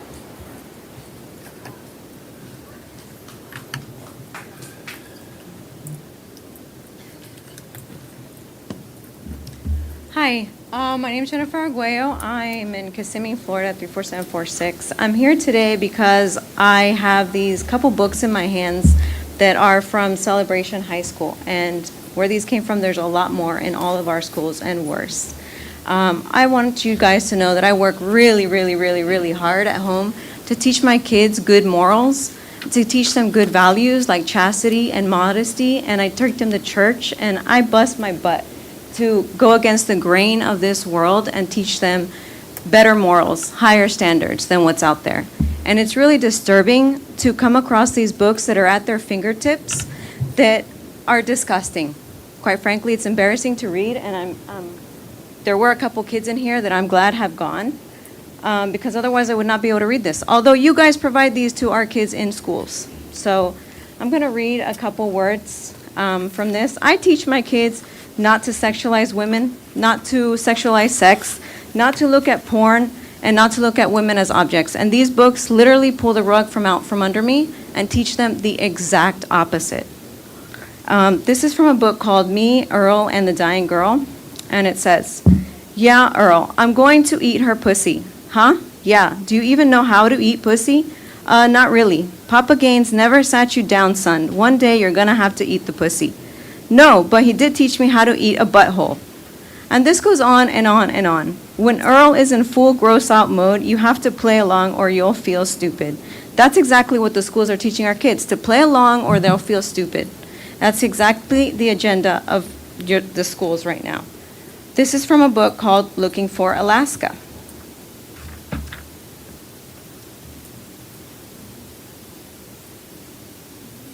Just as the Bradys were getting locked in jail, Lara randomly asked me, "Have you ever gotten a blowjob?"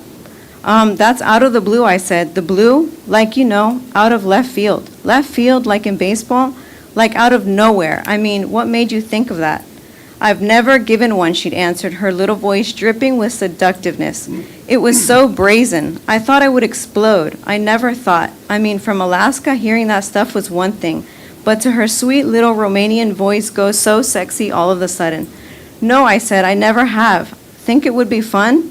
Do I? Yeah, I mean, you don't have to. I think I want to, she said, and we kissed a little, and then, with me sitting watching the Brady Bunch, watching Marcia up to her Brady antics, Lara unbuttoned my pants and pulled down my boxers a little and pulled out my penis.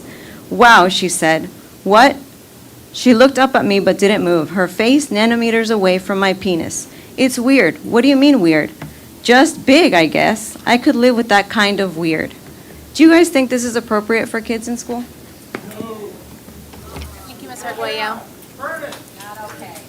Debbie Mann.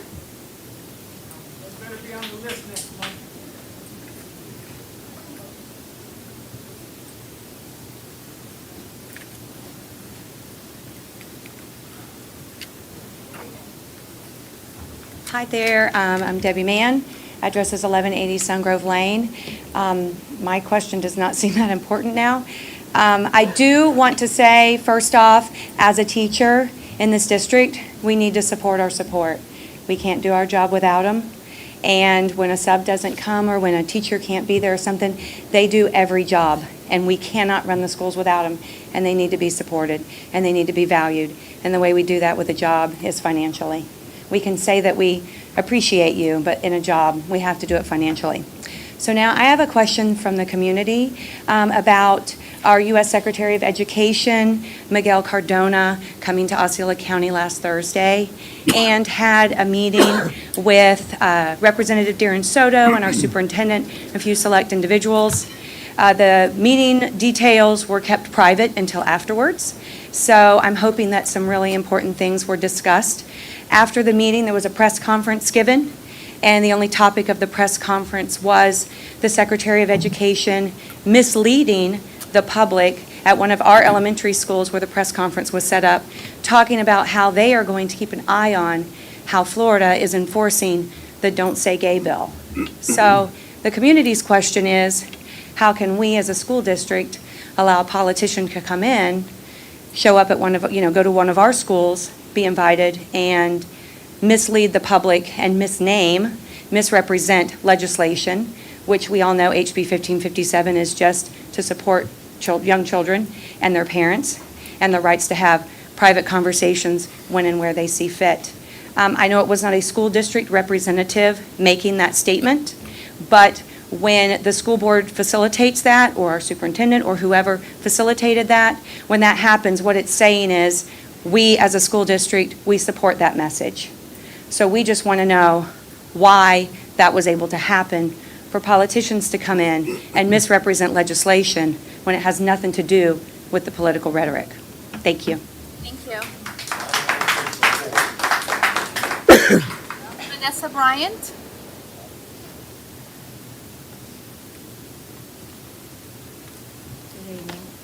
I'm Vanessa Bryant, 5954 Alligator Lakeshore West in St. Cloud. It's been a while since I've been here, and so for me to come back for the same thing, the book that I'm concerned about, the library books, and you all know that. Back in October, they interviewed me on Channel 35 over Lawn Boy. Okay, I can't stand this filth. We are grooming our kids. There were 815 books that Tammy found, which is one of our parents. She found in the district website for our library books. So basically what we're doing is me, Earl, and the dying girl about, I can't even bring myself to say the pussy word. As a Christian, I just feel like, ugh. But you know what? Christians need to speak out too, because that book talks about eating 22 vaginas, teaches them how to do it. The book Genderqueer, it didn't meet qualifications to be pulled, but it shows graphic oral sex, boys doing boys. It's horrific, and it makes me shake because I know that I stand before God, and I have been in this school board and have spoken to you. Some of you get mad and you go out of the building and you don't come back. Some of you roll over and you just go with it and vote. You fight one board member who's standing up for us. Our children are being taught to hate white children. Our teachers are being trained in critical race theory, and they are being trained. The reading coaches were trained. I have been begging, but let me tell you something. I'm so tired of begging because I'm seeing this filth. We have the books.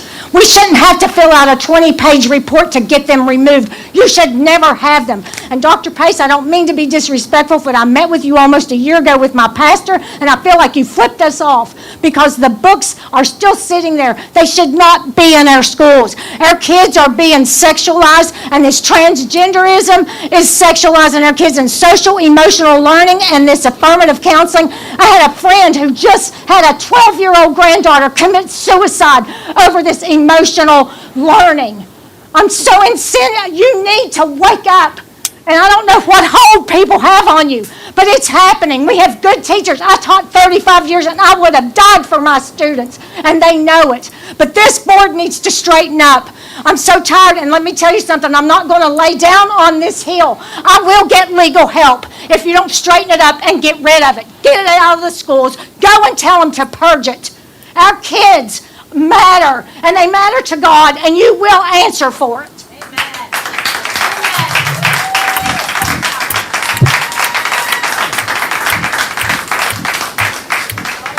Next, we have Brooke Caballos Means.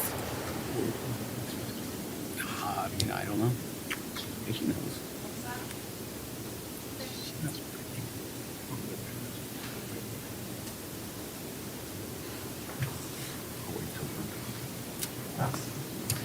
My name is Brooke Caballos Means. I live in St. Cloud, Florida. It's going to be hard to follow Vanessa.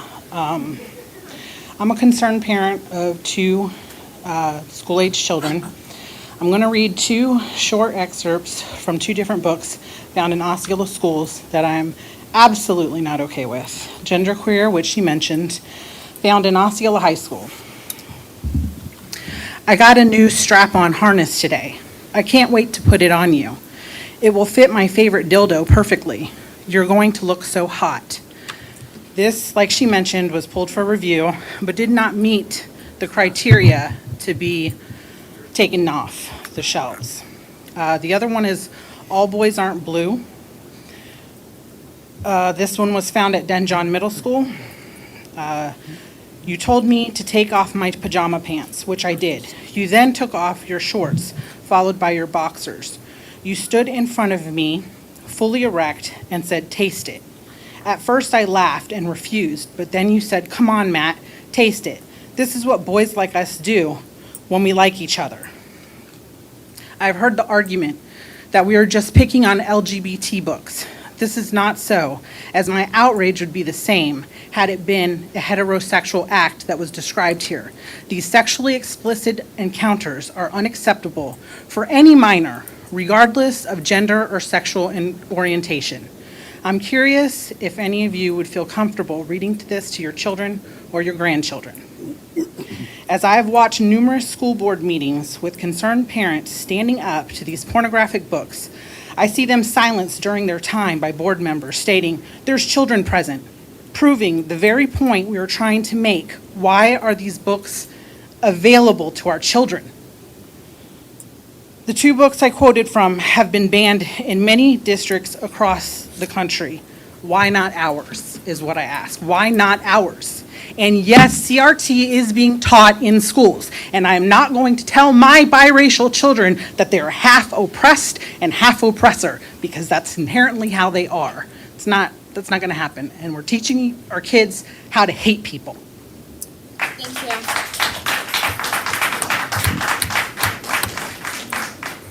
Tammy, say it wrong again? Tammy Fitzgibbon. I think so, yeah. My name's Tammy Fitzgibbon. I live in Kissimmee, Florida. Here's a Meet Earl and the Dying Girl part of it.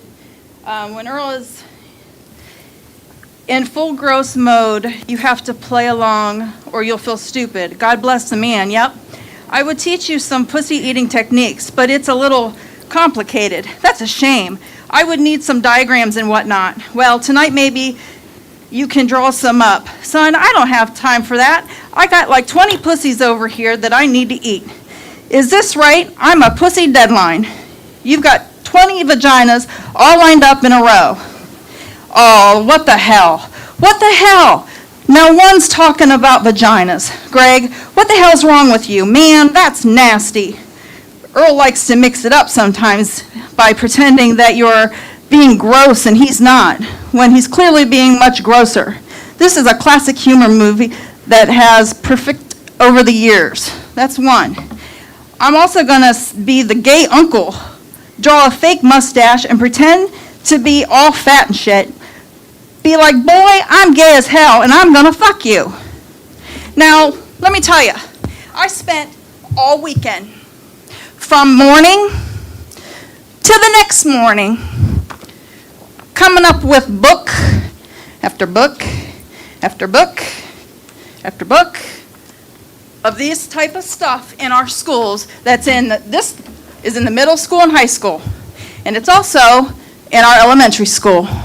Any parent that want to look at it, come and ask me. Shame on you for letting this in our schools. Jesus is going to get you one day when it comes to Judgment Day. All of you. Except for John, who's the only one that's sticking up for us parents and the kids. Shame on you.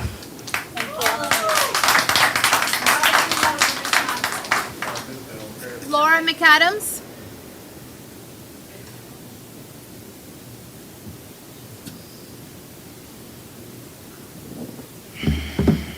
Is the translator here? Translator, Peñalosa, she's not. I speak Spanish, or we can have somebody, a member of the public who speaks Spanish. Do you need a translator? Dr. Reyes. Oh, Dr. Reyes? Perfect. Can we restart my time, please? Sure. Thank you. All right. Soy Laura McAdams de St. Cloud, Florida. Damas y caballeros, Ladies and gentlemen, he venido antes ustedes sobre muchos temas anteriormente. I've been here before. Por ejemplo, cuando intentaste imponer un mandato de máscara a nuestros hijos cuando ninguno de ustedes llevaban fielmente una máscara en sus propias caras. For example, when you were trying to mandate the mask, when you were trying to pass a mask mandate, when none of you were wearing a mask. También hablé antes ustedes sobre su falta de transparencia y fiabilidad. I also talked to you about your lack of transparency. Hoy, sin embargo, estoy hablando sobre tal vez la peor de todas. But today I'm talking about the worst one of all. Las cosas que han hecho no has actuado ni protegido a nuestros hijos y permitir. The things that you have done, you have not protected our children. Que la suciedad y lo que es esencialmente pornografía entre nuestras escuelas.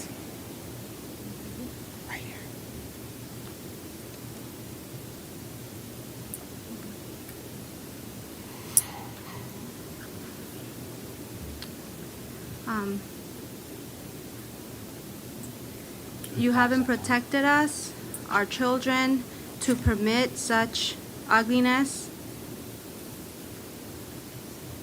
and especially the pornography within our schools. Cada uno de ustedes es padre y con la excepción de una de ustedes, todos nos han protegido a nuestros hijos. Each of you are parents, and with the exception of one, you have not protected our children. Esta suciedad puede estar bien en sus propias casas, This vulgarness can be appropriate in your own homes, pero no está bien en mi casa y en nuestras escuelas. but it's not fine in my home nor in our schools. Y solo para que todos sepan lo que estaban haciendo And for you all to know what you are doing, y para que no puedan afirmar que no sabían, and for you to not be able to deny that you didn't know, que voy a leer un extracto que deja claro que hay I am going to read an excerpt that clearly says pornografía en las escuelas del condado de Osceola. that there is pornography within the schools of Osceola County. Wait 1 second. Can you give her 30 more seconds, please? Thank you. Looking for Alaska. Justos cuando los Brady están siendo encerrados en la cárcel, Just when Brady is being locked in jail, Lara preguntó al azar, Lara asked, ¿alguna vez te han hecho una mamada? have they ever sucked on you? Un eso es inesperado, dije. This, It's okay. Thank Me you, and Ms. Earl and the McFadden. dying girl. Thank you, Ms. McAdams. Okay. Thank you, Ms. Peñalosa, for coming to translate. Jason Batson, or Batsons.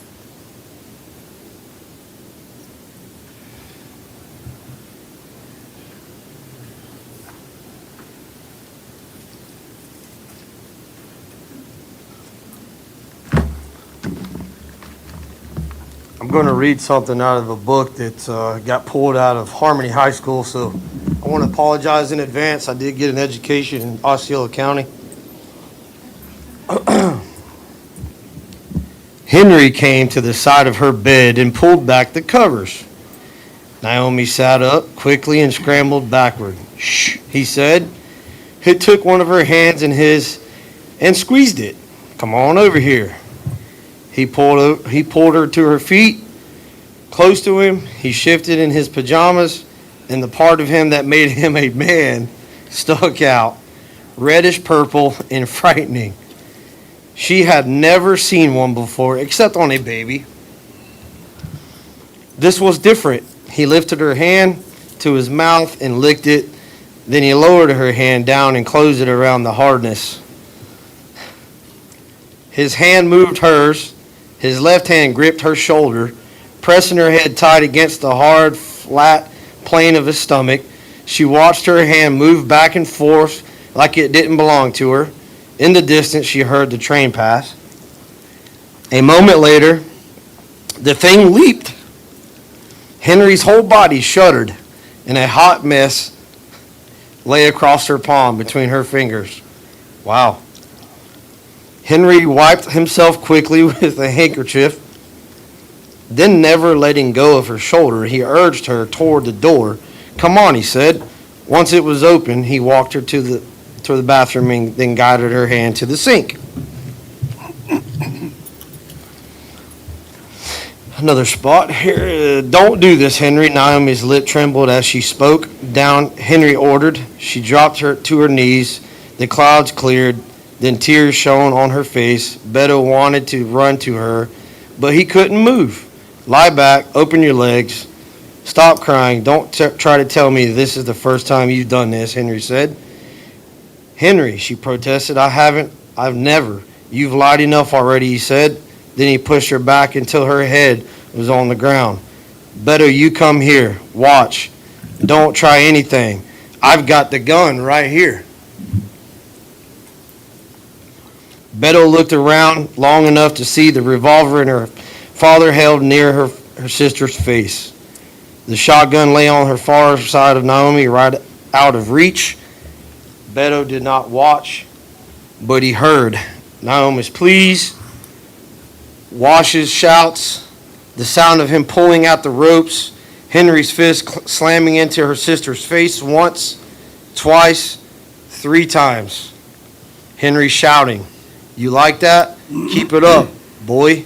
Every time you holler, I'm going to punch her again." I'm sorry? Appreciate it. Thank you, Mr. Batson. Oh, I'm sorry. Jason, what's the name of that book? Out of Darkness. Thank you. Looks like this. Thank you. Mr. Allen?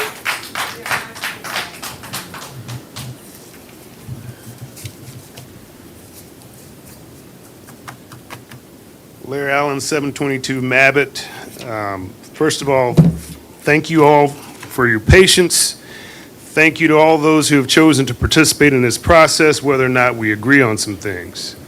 Tonight, I want to remind some and make others aware that since approximately September, as far as I know, no other organization has negotiated or attempted to negotiate better working conditions and financial compensation for our ESPs. Thank you for recognizing that there's a staff shortage problem. Thank you for the $500 and the $15. And while money isn't everything, it does give educator families choices they don't have without a living wage. When there are vacancies, the kids suffer. Target, Walmart, Publix, they don't accept certificates of appreciation or words of praise as payment. We must take care of our caregivers. So what can you do? Number one, you can consider making ESPs whole this year. Number two, you can genuinely work with us to settle a more favorable 2022-2023 contract before the end of this school year. And let's be honest, because it appears SDOC is loaded.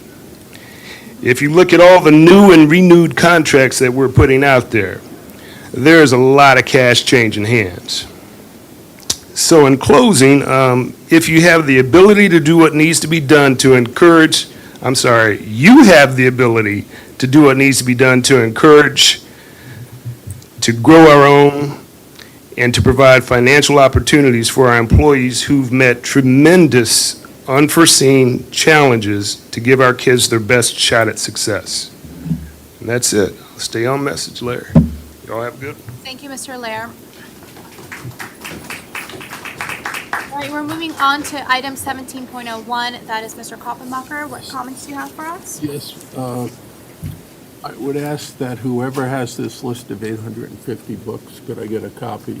And I'd like to get a copy of whatever the criteria is that's being used to evaluate whether a book stays in a library or not, based upon what I've heard tonight.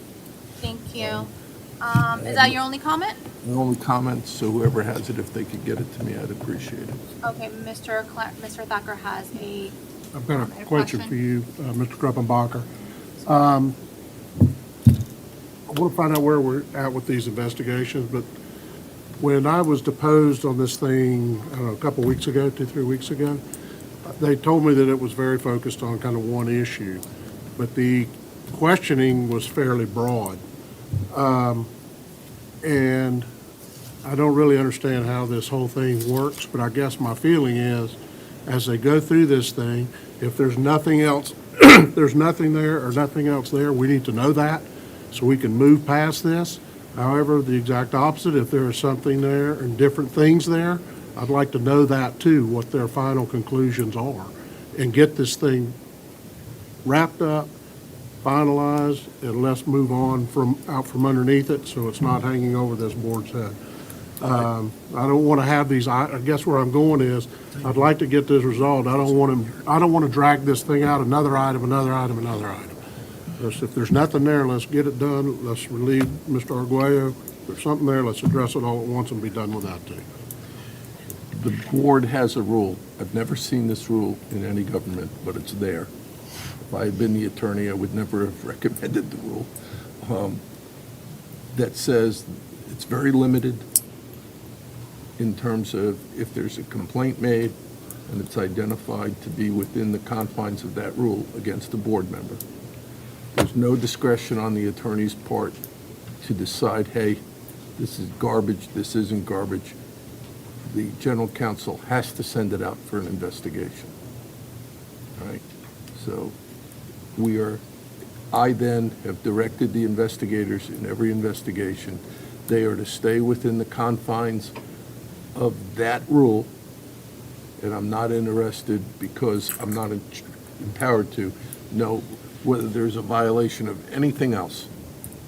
The rule simply says you investigate that rule. Which investigation are you talking about? Because there's like a dozen. There's There's three that I was deposed on. Regarding board members. Are the right three now. that I'm only I talking don't know about any, that's all I an know. investigation regarding a board member. I'm not talking about other investigations. That rule that governs the board members is limited to that rule, and my authority as a counsel is mandated to send it out. Okay. So based on that, can we get when will we get an answer on whatever that is and move on from this? I believe we'll have one based upon, I asked last week, either within this week, but no later than next week. So that means we will be able to have it on our next agenda, or? If you want, Clarence, you can go ahead and send a letter to the governor now in advance of getting those 3 investigations. You know, Mr. it would make it better. I haven't received my answer from Mr. Koppenbacher. I will plan on bringing it, if we miss the deadline, I will walk it to the board if it's in. I will first, so you know, it will first be given to the board member involved, and I will provide that board member an opportunity to provide whatever written reply he wants to. I don't know what these investigators have asked. I don't know what they're concluding. I'm waiting to find out. But once I have it, the person accused, if there is a finding, will have the opportunity to respond to one or all of them, and then it will be brought to the board. Thank you. Mr. Melendez, you had a comment as well? Yes, thank you, Madam Chair. I want to take what Mr. Kroppenbacher said to another level. When you said about, can you get the 800 books over to him? Because I'm extremely appalled. You know, that is clearly not appropriate. None of those books that were read were appropriate, period. You know, and so I want to be able to not only just review those 800, we had a process in place that we created a curriculum review committee. People can sit there and say, hey, here's a book that's inappropriate. Like, for instance, every book read there was absolutely inappropriate, does not belong in our schools. I don't care, none of them even are high school. not even let alone middle school and elementary school. I'm losing a little bit of confidence in that process taking a little bit too slow. I'm almost at the point where I want to go ahead and conduct an audit where we go ahead and these are great citizens and I appreciate you for doing that, but we have staff that should be doing that. We should have staff going out there. I'm reaching that point where every week it's like a new book, and I hate being caught with the new book being read. That's where I was going. Yeah, so I think it's at the point where we need to actually get our own staff together, review all these books ahead of time, and not be caught off guard with some craziness out there. And then in the future, once we purge the bad books out of the district first, then from then on, I think it'd be appropriate whenever somebody sees something that they can go ahead and go look at the Curriculum Advisory Committee. Because I think waiting 30 days, people filling out reports, it's too long when those were extremely disturbing passages that were read out. There's two different issues here. Yeah. One is the Curriculum Advisory Committee that deals with the curriculum that's taught. Then we're dealing with books that are in the library that may not be, and what I heard at a previous meeting was each librarian, whoever that is, decides what goes in or not. What that says to a lawyer is, we don't have a standard, meaning that person's judgment at each one could come up and say, I like that, I don't like that. And one of the reasons I wanted to get the 850 and then talk with Dr. Pace about is improving our process so we don't have this issue. Yeah, and we need to get ahead of it, and not just improving the process, but I actually want to conduct an audit. That's just me. That's why I want to start with the 850. That's just my personal opinion. I respect agree with you the legally. board, but this is just ridiculous. Every week I'm hearing something new that's even more outlandish. That we need to have an audit and get ahead of it and just purge all the books that don't belong there. I wonder, Dr. Pace, when is our next strategic planning meeting? We have our mid-year meeting in June.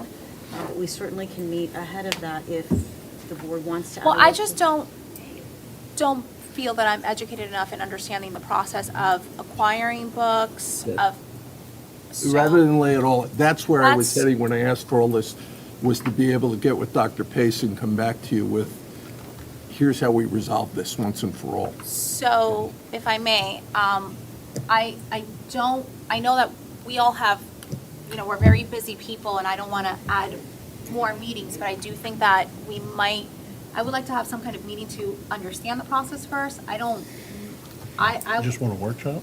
Yeah, I want a workshop, if at all possible, to understand really what the process is and kind of figure out what the bottleneck is and whatever the issue is. I don't want to wait. When a librarian, I don't want to wait for a workshop with book, these. What is the matrix? I'm not saying, hold on, can we, let's speak one person at a time so that we can all get our points. I'm not suggesting that we wait for a workshop to deal with those issues. I specifically said, I do not feel that I am educated enough in understanding the process of acquiring books, of protesting books. I don't know what that process is, and I would like to understand it so that we can not only solve a problem, but solve problems in the future. Does that make? Yes, ma'am. Do you understand? Mhm. Yeah, that's what I meant. Okay. So I guess we can talk about offline further conversations about the workshop and whatever other things you would like. Just for clarity, Yeah. to me, those are, and I respect. Madam Chair, I have my button whenever you see that. I understand, but we're speaking on the same issue right now. Because I just want to make clarity, because I'm requesting two different things. Sure. And I respect that too. Let's understand the process to prevent it from happening in the future. When a librarian makes a decision, what's part of their decision matrix? We need to, I don't like micromanaging the district, but unfortunately, there's too many books slipping through the crack. I'm going to micromanage the district. We're going to write a new policy if we have to about what's the proper metrics to be able to select books. But I'm at that point where there's too many books that slip through the crack. I don't have confidence in the current system that we have. So I don't even need a workshop on telling me that those books were improper, that we need to do an audit physically to sit there and say, okay, find all the books. I mean, I appreciate parents, but parents shouldn't be spending 10,000 hours on their own auditing the books when we got staff that should be able to do that. So Thank did you. you understand the clarification of two different things? Yeah, I knew there were two different things. Thank you. Just the whole board. Yes, thank you so much for the clarification. Mr. Arguello? Yeah, last meeting, I actually read some of that same book, and you didn't blink an eye. So it's funny, I guess it must have been the tone of someone else's voice that made it the difference. Second, Frank just said, the process is flawed. It's not our process that's flawed. It's our leadership that's flawed. Because we knew those books. A year ago, you heard Vanessa come here and say a year ago, she met with our superintendent and said, hey, this stuff is going on and whatever, and she told you what her response was. So when that's happening, how many warnings do you need to hear? How many times do you need to have somebody come up here? The ESPs have been here for several weeks, so I guess they're getting their raise next week. I guess maybe one more person needs to speak so that you guys get your raise. But the problem here is that you guys are not reacting to what the community is saying. You guys are delayed. You have a stunt. It's not about education. Did you hear what they were reading? That's not about. I'm pretty educated, but before I graduated high school, I would not have wanted my mother to read me that book. Okay, I could have been a child, know that I was reading something that was wrong. Okay, apparently the school board, however, okay, you don't know what's wrong. Maybe I need, maybe a sociology class. Well, I'm not a biologist. I know what a man and a woman is. I don't need a doctorate in sexuality to know that that book is wrong. And maybe you guys should just take action for once instead of a whole bunch of talk and, let's give the list to the attorney. No offense, Frank. Let's give the list to the attorney. The attorney's going to go back and it'll go and we'll send a bunch of memos and so on. Why don't you guys do your damn jobs? Thank you, Mr. Arcolano. You're welcome. Any other comments? Shame on you. Okay, we do have some additional, 1 second. What do we have under unfinished business? No, 18.0, 18.01. Mr., did you want to speak on that? Or Yeah, something I else? got a question on that. Oh, sure. This came up, I think, 2 meetings ago, I'm not sure which, and on the social media accounts that were set up for the 5 of us, and I'm not a social media person. I don't access social media, but the comment was made there were some things on our social media accounts that were probably not considered in line with our school board rules, that they were maybe political in nature. I had not seen them. I had not read them. Since that time, I've had the opportunity to either have some people have called me and read them, and I don't even know, quite frankly, myself, how to access it. But I agreed that I felt like they were not appropriate to be used on school board, basically school board property, which is our platform. And I guess my feeling is if it was a benefit to the school board members to have that, if we cannot manage it in what I would think is an appropriate manner, a logically appropriate manner for the school district, I don't know what the rest of the board thinks. I think I would be fine to get rid of them. What people want to do on their own social media account, I don't care. But when it's on the school platform, to me, it's an endorsement from a school board member, or it comes across as an endorsement, and I don't think that's appropriate. I don't know what I'm just kind of finish the conversation because I don't remember who brought it up before. You did. I didn't bring it up. So I just wanted to bring it out to the board and ask what y'all think, or if you're okay with it, I'm fine. I would ask Mr. Kroppenbacher, what is your, have you done any research on it?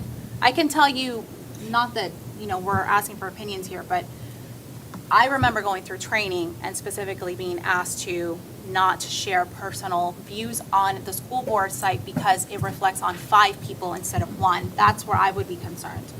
Unfortunately, we cannot separate ourselves from our branded social media accounts. If you're going to eliminate it, my recommendation is you eliminate everyone's, not any one board member's. The other alternative, as I've looked at this, is to have a disclaimer on each one that says what is being posted is by the individual board member and does not necessarily represent the opinions and views of the official board of the school district. I'm okay with that. I would tell you, I would be think okay that with that. the more appropriate approach would be to have this disclaimer. I think there's value for all of you with that and for the public, and I think that would do the job. The only other alternative that I would support legally would be is if you decided to eliminate for everyone. And On my personal account? I feel like I have that on my personal account, so kind of okay, right? Not my, did I post it on my school account? I don't recall. Do we have a member of? Can we not get into this? No, here's the problem with not getting into it, because this is the problem that we've had for 24 months. some people get a narrative and some people get to defend themselves, right? That's the problem that I have with that. Oh, is that an attack? It was, yes, Oh, it okay, I did was. not know that. I don't know Yes. anything I about have this. 3 It's social just- media accounts, and I only use my school board account to share information about the school district. I have 3 social media accounts for that reason. Can we stay on topic? We are staying on topic. If I think This we're is not talking about about you. social media accounts. I Well- think we're talking about social media accounts. Yes? Am I She's wrong? responding to an interruption from the Yes. public, which she's allowed to do. No? I think that the challenge is with, I'm going to speak for myself, some people get to speak about their narrative and no one else gets to defend themselves. And I'm quite frankly over it. If you're going to say something, I think that I have a right to defend myself. So, Mr. Melendez? I just believe it's appropriate to put the disclaimer, because, Okay. board members change here and there, and to throw out everybody, that is appropriately using it is not really fair. So, I think the disclaimer Yeah, is the best way to go. I agree. Okay, My button's on whenever you I notice see it. that. Mr. Arguello? Thank you, Madam Chair. So, here's the thing.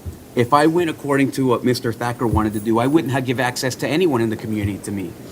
However, I think what you guys are upset about is the fact that I am all over the place and I talk to every single person who will stop me in the street. That raises the bar for the 4 of you. Some of you which are okay and love to talk, some of you which don't like to give access. Social media, I don't know if you've heard, is a pretty big deal. And it's a way to communicate with the constituents. No one is confusing me for you, Clarence. No one is confusing us, okay? They know when I say something that it's for me. Everyone here, okay, and everyone at home knows that when I say something, I don't speak for the 4 of you. Everyone knows. Everyone knows that the 4 of you speak together. Everyone knows that I speak alone. Okay, that's pretty clear for everyone in the audience, for everyone at home watching, for everyone who will watch later. I don't represent the 4 of you. I represent myself and my seat in my elected position, and that's it. Okay? The day that we all represent each other, we do it by a vote. Okay? So nobody needs the lesson. You're just upset that I'm communicating with the audience, which makes you look bad because you don't communicate with the community. That's your issue. Raise the bar. Raise the bar. Don't expect me to lower mine. I'm not going to do it. Secondly, I'm not done. I'm not done. So, secondly, okay, regarding this, all the other social media, I've already requested that the district give me back the social media page, which when I received training from the district that said, oh, well, this and this, these are the policies of the thing. I said, fine, just give me back the page. And it won't have anything to do with the school district then, okay? The district didn't hand it back over. So you're in that situation. You guys want to shut them all down? That's fine. I don't care what you guys do. It makes no difference. You guys are not going to cancel me whether it's a school board page or not or whatever. You need to give that up already. I'm going to be talking to the community every single day, all day, and I got until 2024, okay? So. Thank you. Mr. Bass? Yeah, just real quick. I don't agree with shutting them down because I think it's a vehicle. No. I'm just saying. I think it's a good vehicle for us to say good and sometimes the not so good things. The only thing that I was concerned with, and it rarely happens. I sat on the planning commission once, and we had a situation where a board member was talking in a forum, and on something that was coming up, that was going to be voted on. So you kind of have to be careful with sunshine, because if someone is reading it, it might sway your vote. I mean, I'm sure that We understand you that. understand all that. Yep. We know that's why it was brought up, but I guess the narrative is more important. Right, but no, I'm not. I just don't. Right. I just think it's a good vehicle for us to demonstrate and tell our constituents what's going on good in the district, and I'd hate to see that go away. Okay. So it sounds like we have consensus to just put a disclaimer. I'm sure that's easy enough to do. Perfect. Okay, thank you. I think that brings us, we don't have any new business. It brings us to board member comments. I will go ahead and start with Dr. Pace, do you have anything? Executive session following this to We do. discuss bargaining. Thank you for reminding me. Mr. Arguello? Yeah, is the NAACP president here still? She is not. She's not. No, Yes, she is. She's here. Oh, she is. I thought that was Sorry. you. My side's in the bed. She I wanted to point out, you mentioned that CRT is not appropriate for this school grades, right? For these schools. And I agree with you. So let me ask you this. In my opinion, okay, I'd like to hear your opinion. For me, whether CRT, I think that you're right, CRT is being used as a catchphrase for everything, right? So anything that has to do with anything in that area, it gets lumped into CRT, and it's just because the people who created CRT did a great branding package, and now it gets used for everything, just like, aspirin or whatever, right? It's just kind of the same, takes a branding. Everybody thinks aspirin is Tylenol, right? And it's not necessarily the case. But here's the thing. When this district, right, we may not be teaching CRT, right? But in this district, when I asked for there to be an MBE program, a Minority Business Enterprise program here, the district said, we'll do everything.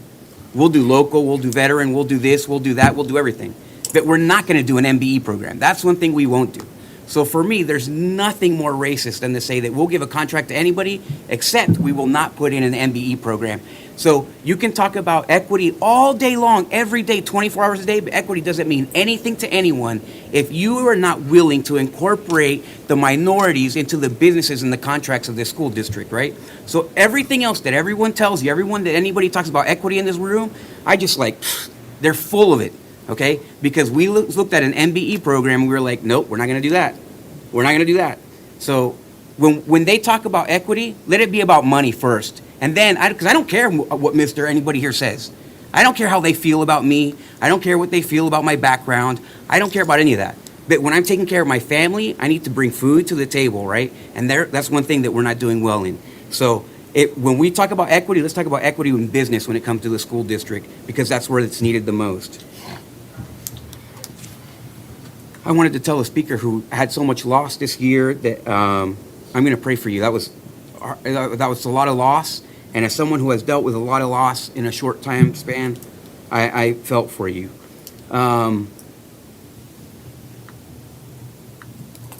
think that I'm not going to comment on that. It's 28 years, getting paid $13. It's travesty. Let me go back to the ACCA thing. It just points out how messed up our priorities are, okay? We're a $2 billion entity this year. We can't get anything right, okay? ACCA is $400,000 in the hole or in deep financial trouble, and their kids are in the 80th percentile in proficiencies. There's a problem. There is a problem. When a school that's in a financial hole can get their kids to succeed academically, and we can't do it with $2 billion, there's a crisis going on, and that crisis happens to be leadership. ACCA, we should be learning from them instead of trying to shut them down. And I almost suspect that it's the fact that they're doing so well that makes us look bad, because I just don't believe in the reasoning here. I know that there's other stuff behind the curtain there. Our students, okay, are out of control. You want to talk about kids in danger, bullet 2 on that memorandum, right, from ACCA? I'm pointing at you, but I don't really mean you said anything. So in that bullet 2, health and safety, but multiple people showed me an Instagram video of kids having sex in the bathroom, okay, at Liberty High School, which is in my district, okay? Our kids are out of control. There's kids that are fighting on a daily basis. There's TikToks that show kids fighting all over our district, especially in mine. We're obviously, as I mentioned earlier, the state scores, we're not doing very well. It's just so rich that we're going to come here and we put anything. This is what got me, it got me heated, because how dare we talk about any other school and put these words together: health, safety, and welfare of Osceola County schools. Have you seen the lunches that we're forcing our kids to eat? Have you seen those lunches? People send me texts. Mr. Arguello, people send me. Wait, I'm not stuck done. People send me texts. With all due respect, these are board member comments. Yes, and So I'm going to ask you nuts, to. We and I'm have going to an deny you no, executive- and I'm going to continue going.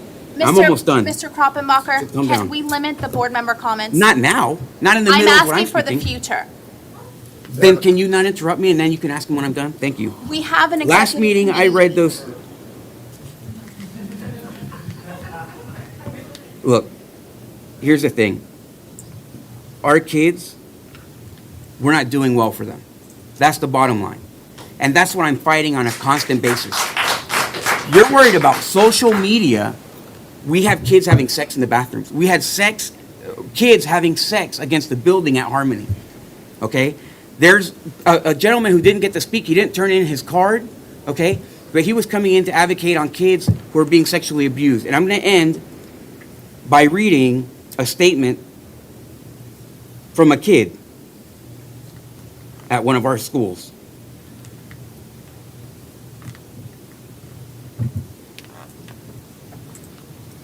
I'm a sophomore at Liberty High School. When I was younger, I thought that high school was going to be amazing. I was very wrong. Instead, I got harassed, bullied, sexually assaulted, etc., all in my freshman year. Within the first 2 months of being in Liberty, I witnessed things I have never seen before, things a 14-year-old should never have to see. Liberty has no respect or dignity. In November 2020, I went through an extremely difficult thing that was harming to my mental health. I was sent to guidance about it. They did nothing but stare. In January of 2021, I was harassed on my bus. They did nothing until my mom came and demanded help. In April of 2021, I was sexually assaulted by none other than my own best friend at the time. I reported it to the school, and again, they did nothing. I was told I was lying, which seems to be something that is extremely common in the students. They come, they make a report, and they're told that they're lying. Because we were friends. It was terrible. Moving on to this school year in October 2021, someone spread a rumor that I had an eating disorder. I told the teacher what was going on and asked to go and report it. Instead, I was sent to guidance, who then proceeded to believe a rumor and call CPS on my family. A few months later, in January, I was being called terrible names by people I had never even met before. I reported it, again, nothing. From that point on, I stopped reporting things to the administration. Then it gets into some identifying stuff, which I don't want to read. This isn't the only student. It just happens to be the most recent one. It's the most recent one. So I asked, and I'm going to read you an exchange of emails here, very quickly. Someone sent a complaint. Another, an issue with sexual assault on campus. I responded. And I just want to read the portions between me and Dr. Pace.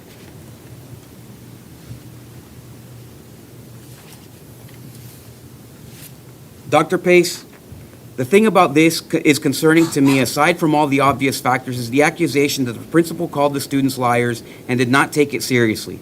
I don't need to ask. I will already take it as a wholesale denial has been made.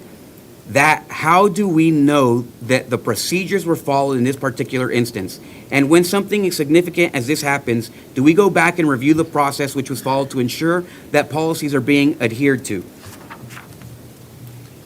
Yes, we do review situations, this is from Dr. Pace, to ensure policies and procedures were followed. There are multiple layers to this situation. If you would like to meet and discuss further, let me know and I'll set something up with Mr. Kruppenbacher. When an incident occurs off campus which requires reporting to DCF and law enforcement, the investigation is in their hands. As I stated, no charges have been filed at this time. Both allegations were immediately reported to staff, to DCF, LE, in accordance with our procedures. And then I said, thank you. I'm more interested in what someone is willing to write down on paper for the record than I am in what someone is willing to say in a conversation. Would you or Frank send me a synopsis of how you believe this was dealt with? If there was a review, I imagine there would be notes or a report. I'd like to see it. I do not have notes or report. And then I asked the question, then how do you know that the procedures were followed? No answer.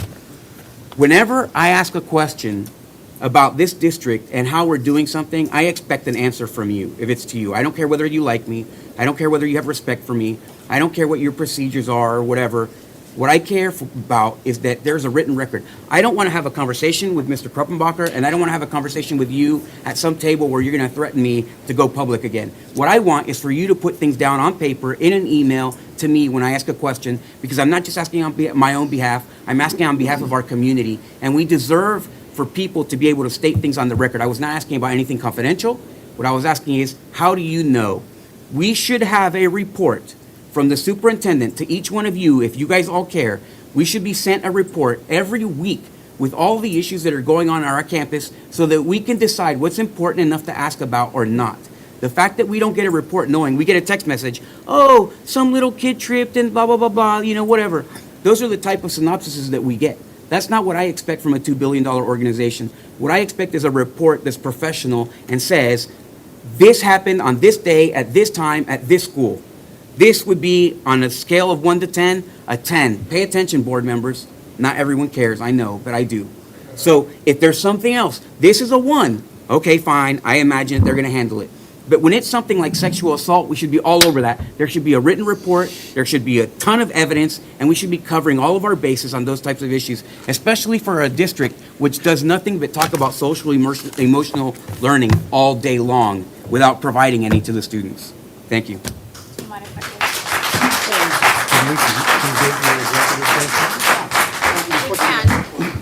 I just have a couple of comments, and Mr. Melendez, I thank you for letting me go first.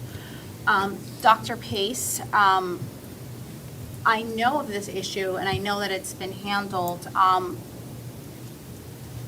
Have you followed up on what, I think you said you were going to follow up on all the issues. Has that already happened, or?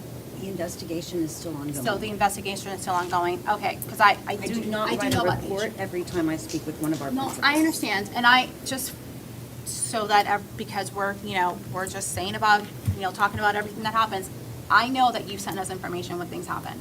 You send us a text message, so I don't want that to be lost in the conversation that was just had. I do have one additional question with regards to reporting assault. I don't know about the situation, so I don't want to use that as an example, but I do know that before this board convened, and actually at the beginning of when you guys were sworn in, we had a new process for our students to be able to report any kind of assault, as well as some kind of education plan. So my question is this still not readily available to the students? Do they not know how to do it, or do we need to revisit how the marketing is for that so that they understand how they can report these things when they happen? They have to go online and fill out a 40-page Dr. Pace. questionnaire. Thank you. We have conducted Title IX training at all of our schools, and that's each specific school to designate a Title IX person to be that point of contact for students. I am sure that we can do a better job of communicating that and making it aware and available to our students. We also have trained mental health teams in our schools to help provide support and counseling. When an assault is reported,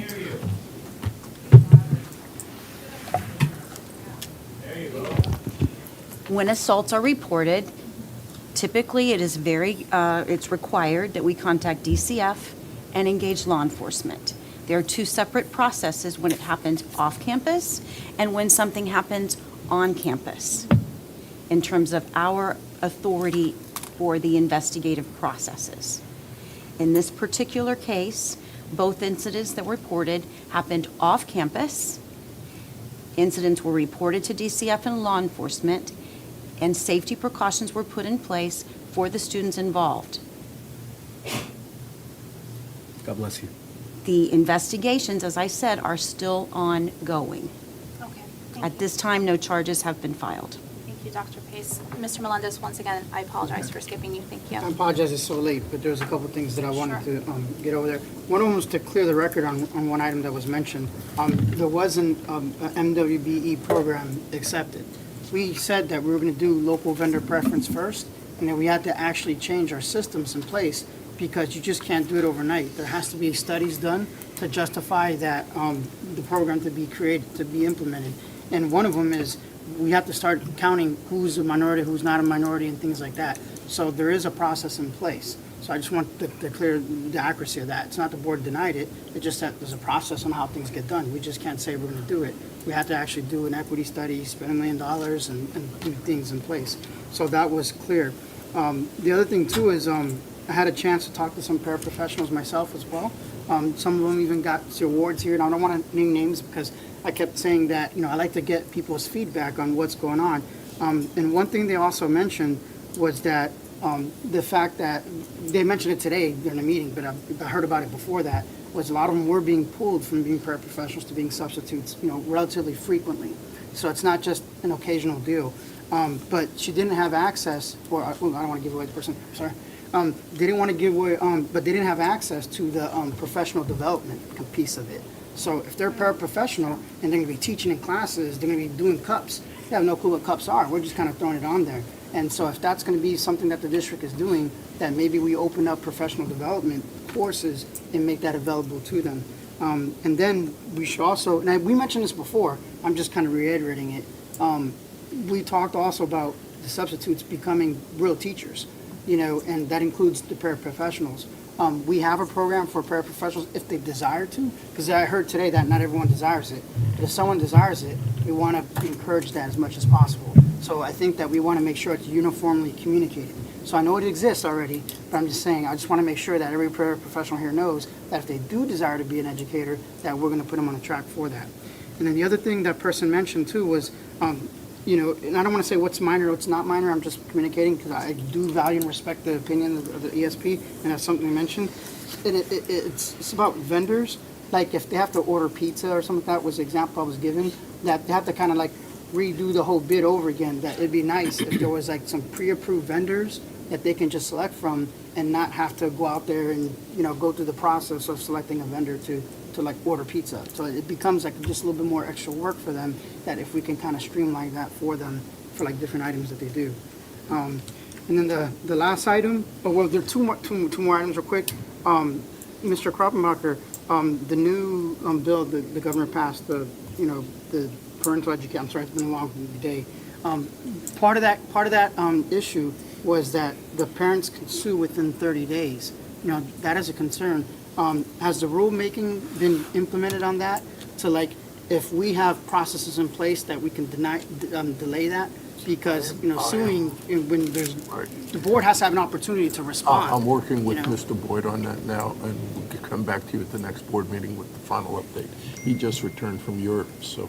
Okay, so that way we can get some clarification, because I think that's the part that I have the most heartache with, is like, if somebody just has a problem, they're gonna sue this district, they wanna spend more money in legal, we gotta create a new budget and get in legal fees for the budget, so, I wanna be able to, answer the concerns, but be able to have a process in place to address them. And the last item, we'll just talk about this later, there's been a lot of high-profile issues with bullying and things like that. I'm hearing different things, and I'm not saying what's accurate, what's not accurate, but I'm just saying that I'm hearing some people are saying that a parent gets notified, some parents don't get notified. There's a different metrics for that. Like, so if I'm a bullier or the victim, I still believe that the parents should be notified in all instances, because if I'm a victim, the parents need to know that, hey, your child is getting bullied, or if you're the attacker or the bullier, however, I'm not using the proper term, but if you're the person that's doing the bullying, the parents also need to know that too, so they can try to make a redress right there. So I'm just kind of want to have like a workshop where we just kind of discuss what is that matrix, or even better, we have the school safety committee that we had approved, and I think if a couple of the board members can make their appointments, then I think that'd be something for them to look at. Like kind of like, I think we should almost add the sexual assault to that too. How's the process going? Explain to the committee, because when I had my SRO task force, that was very good. Before we made any recommendations, we had staff come to us and tell us, hey, this is what's going on. This is what excessive use of force is. So I think that if we have, a bullying, agenda, and we have like a sexual assault agenda, how do we respond to that? And give it to the school safety committee. And let the committee hear what is the current processes in place, and if they need recommendations to improve upon them, that they can bring them back to the board. So Okay. I'm sorry that was really No, long. no problem. Thank you for your comments. We're going to recess the meeting, and we will adjourn once we finish our executive committee. Thank you all.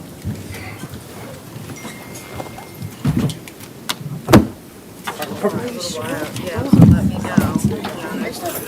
know.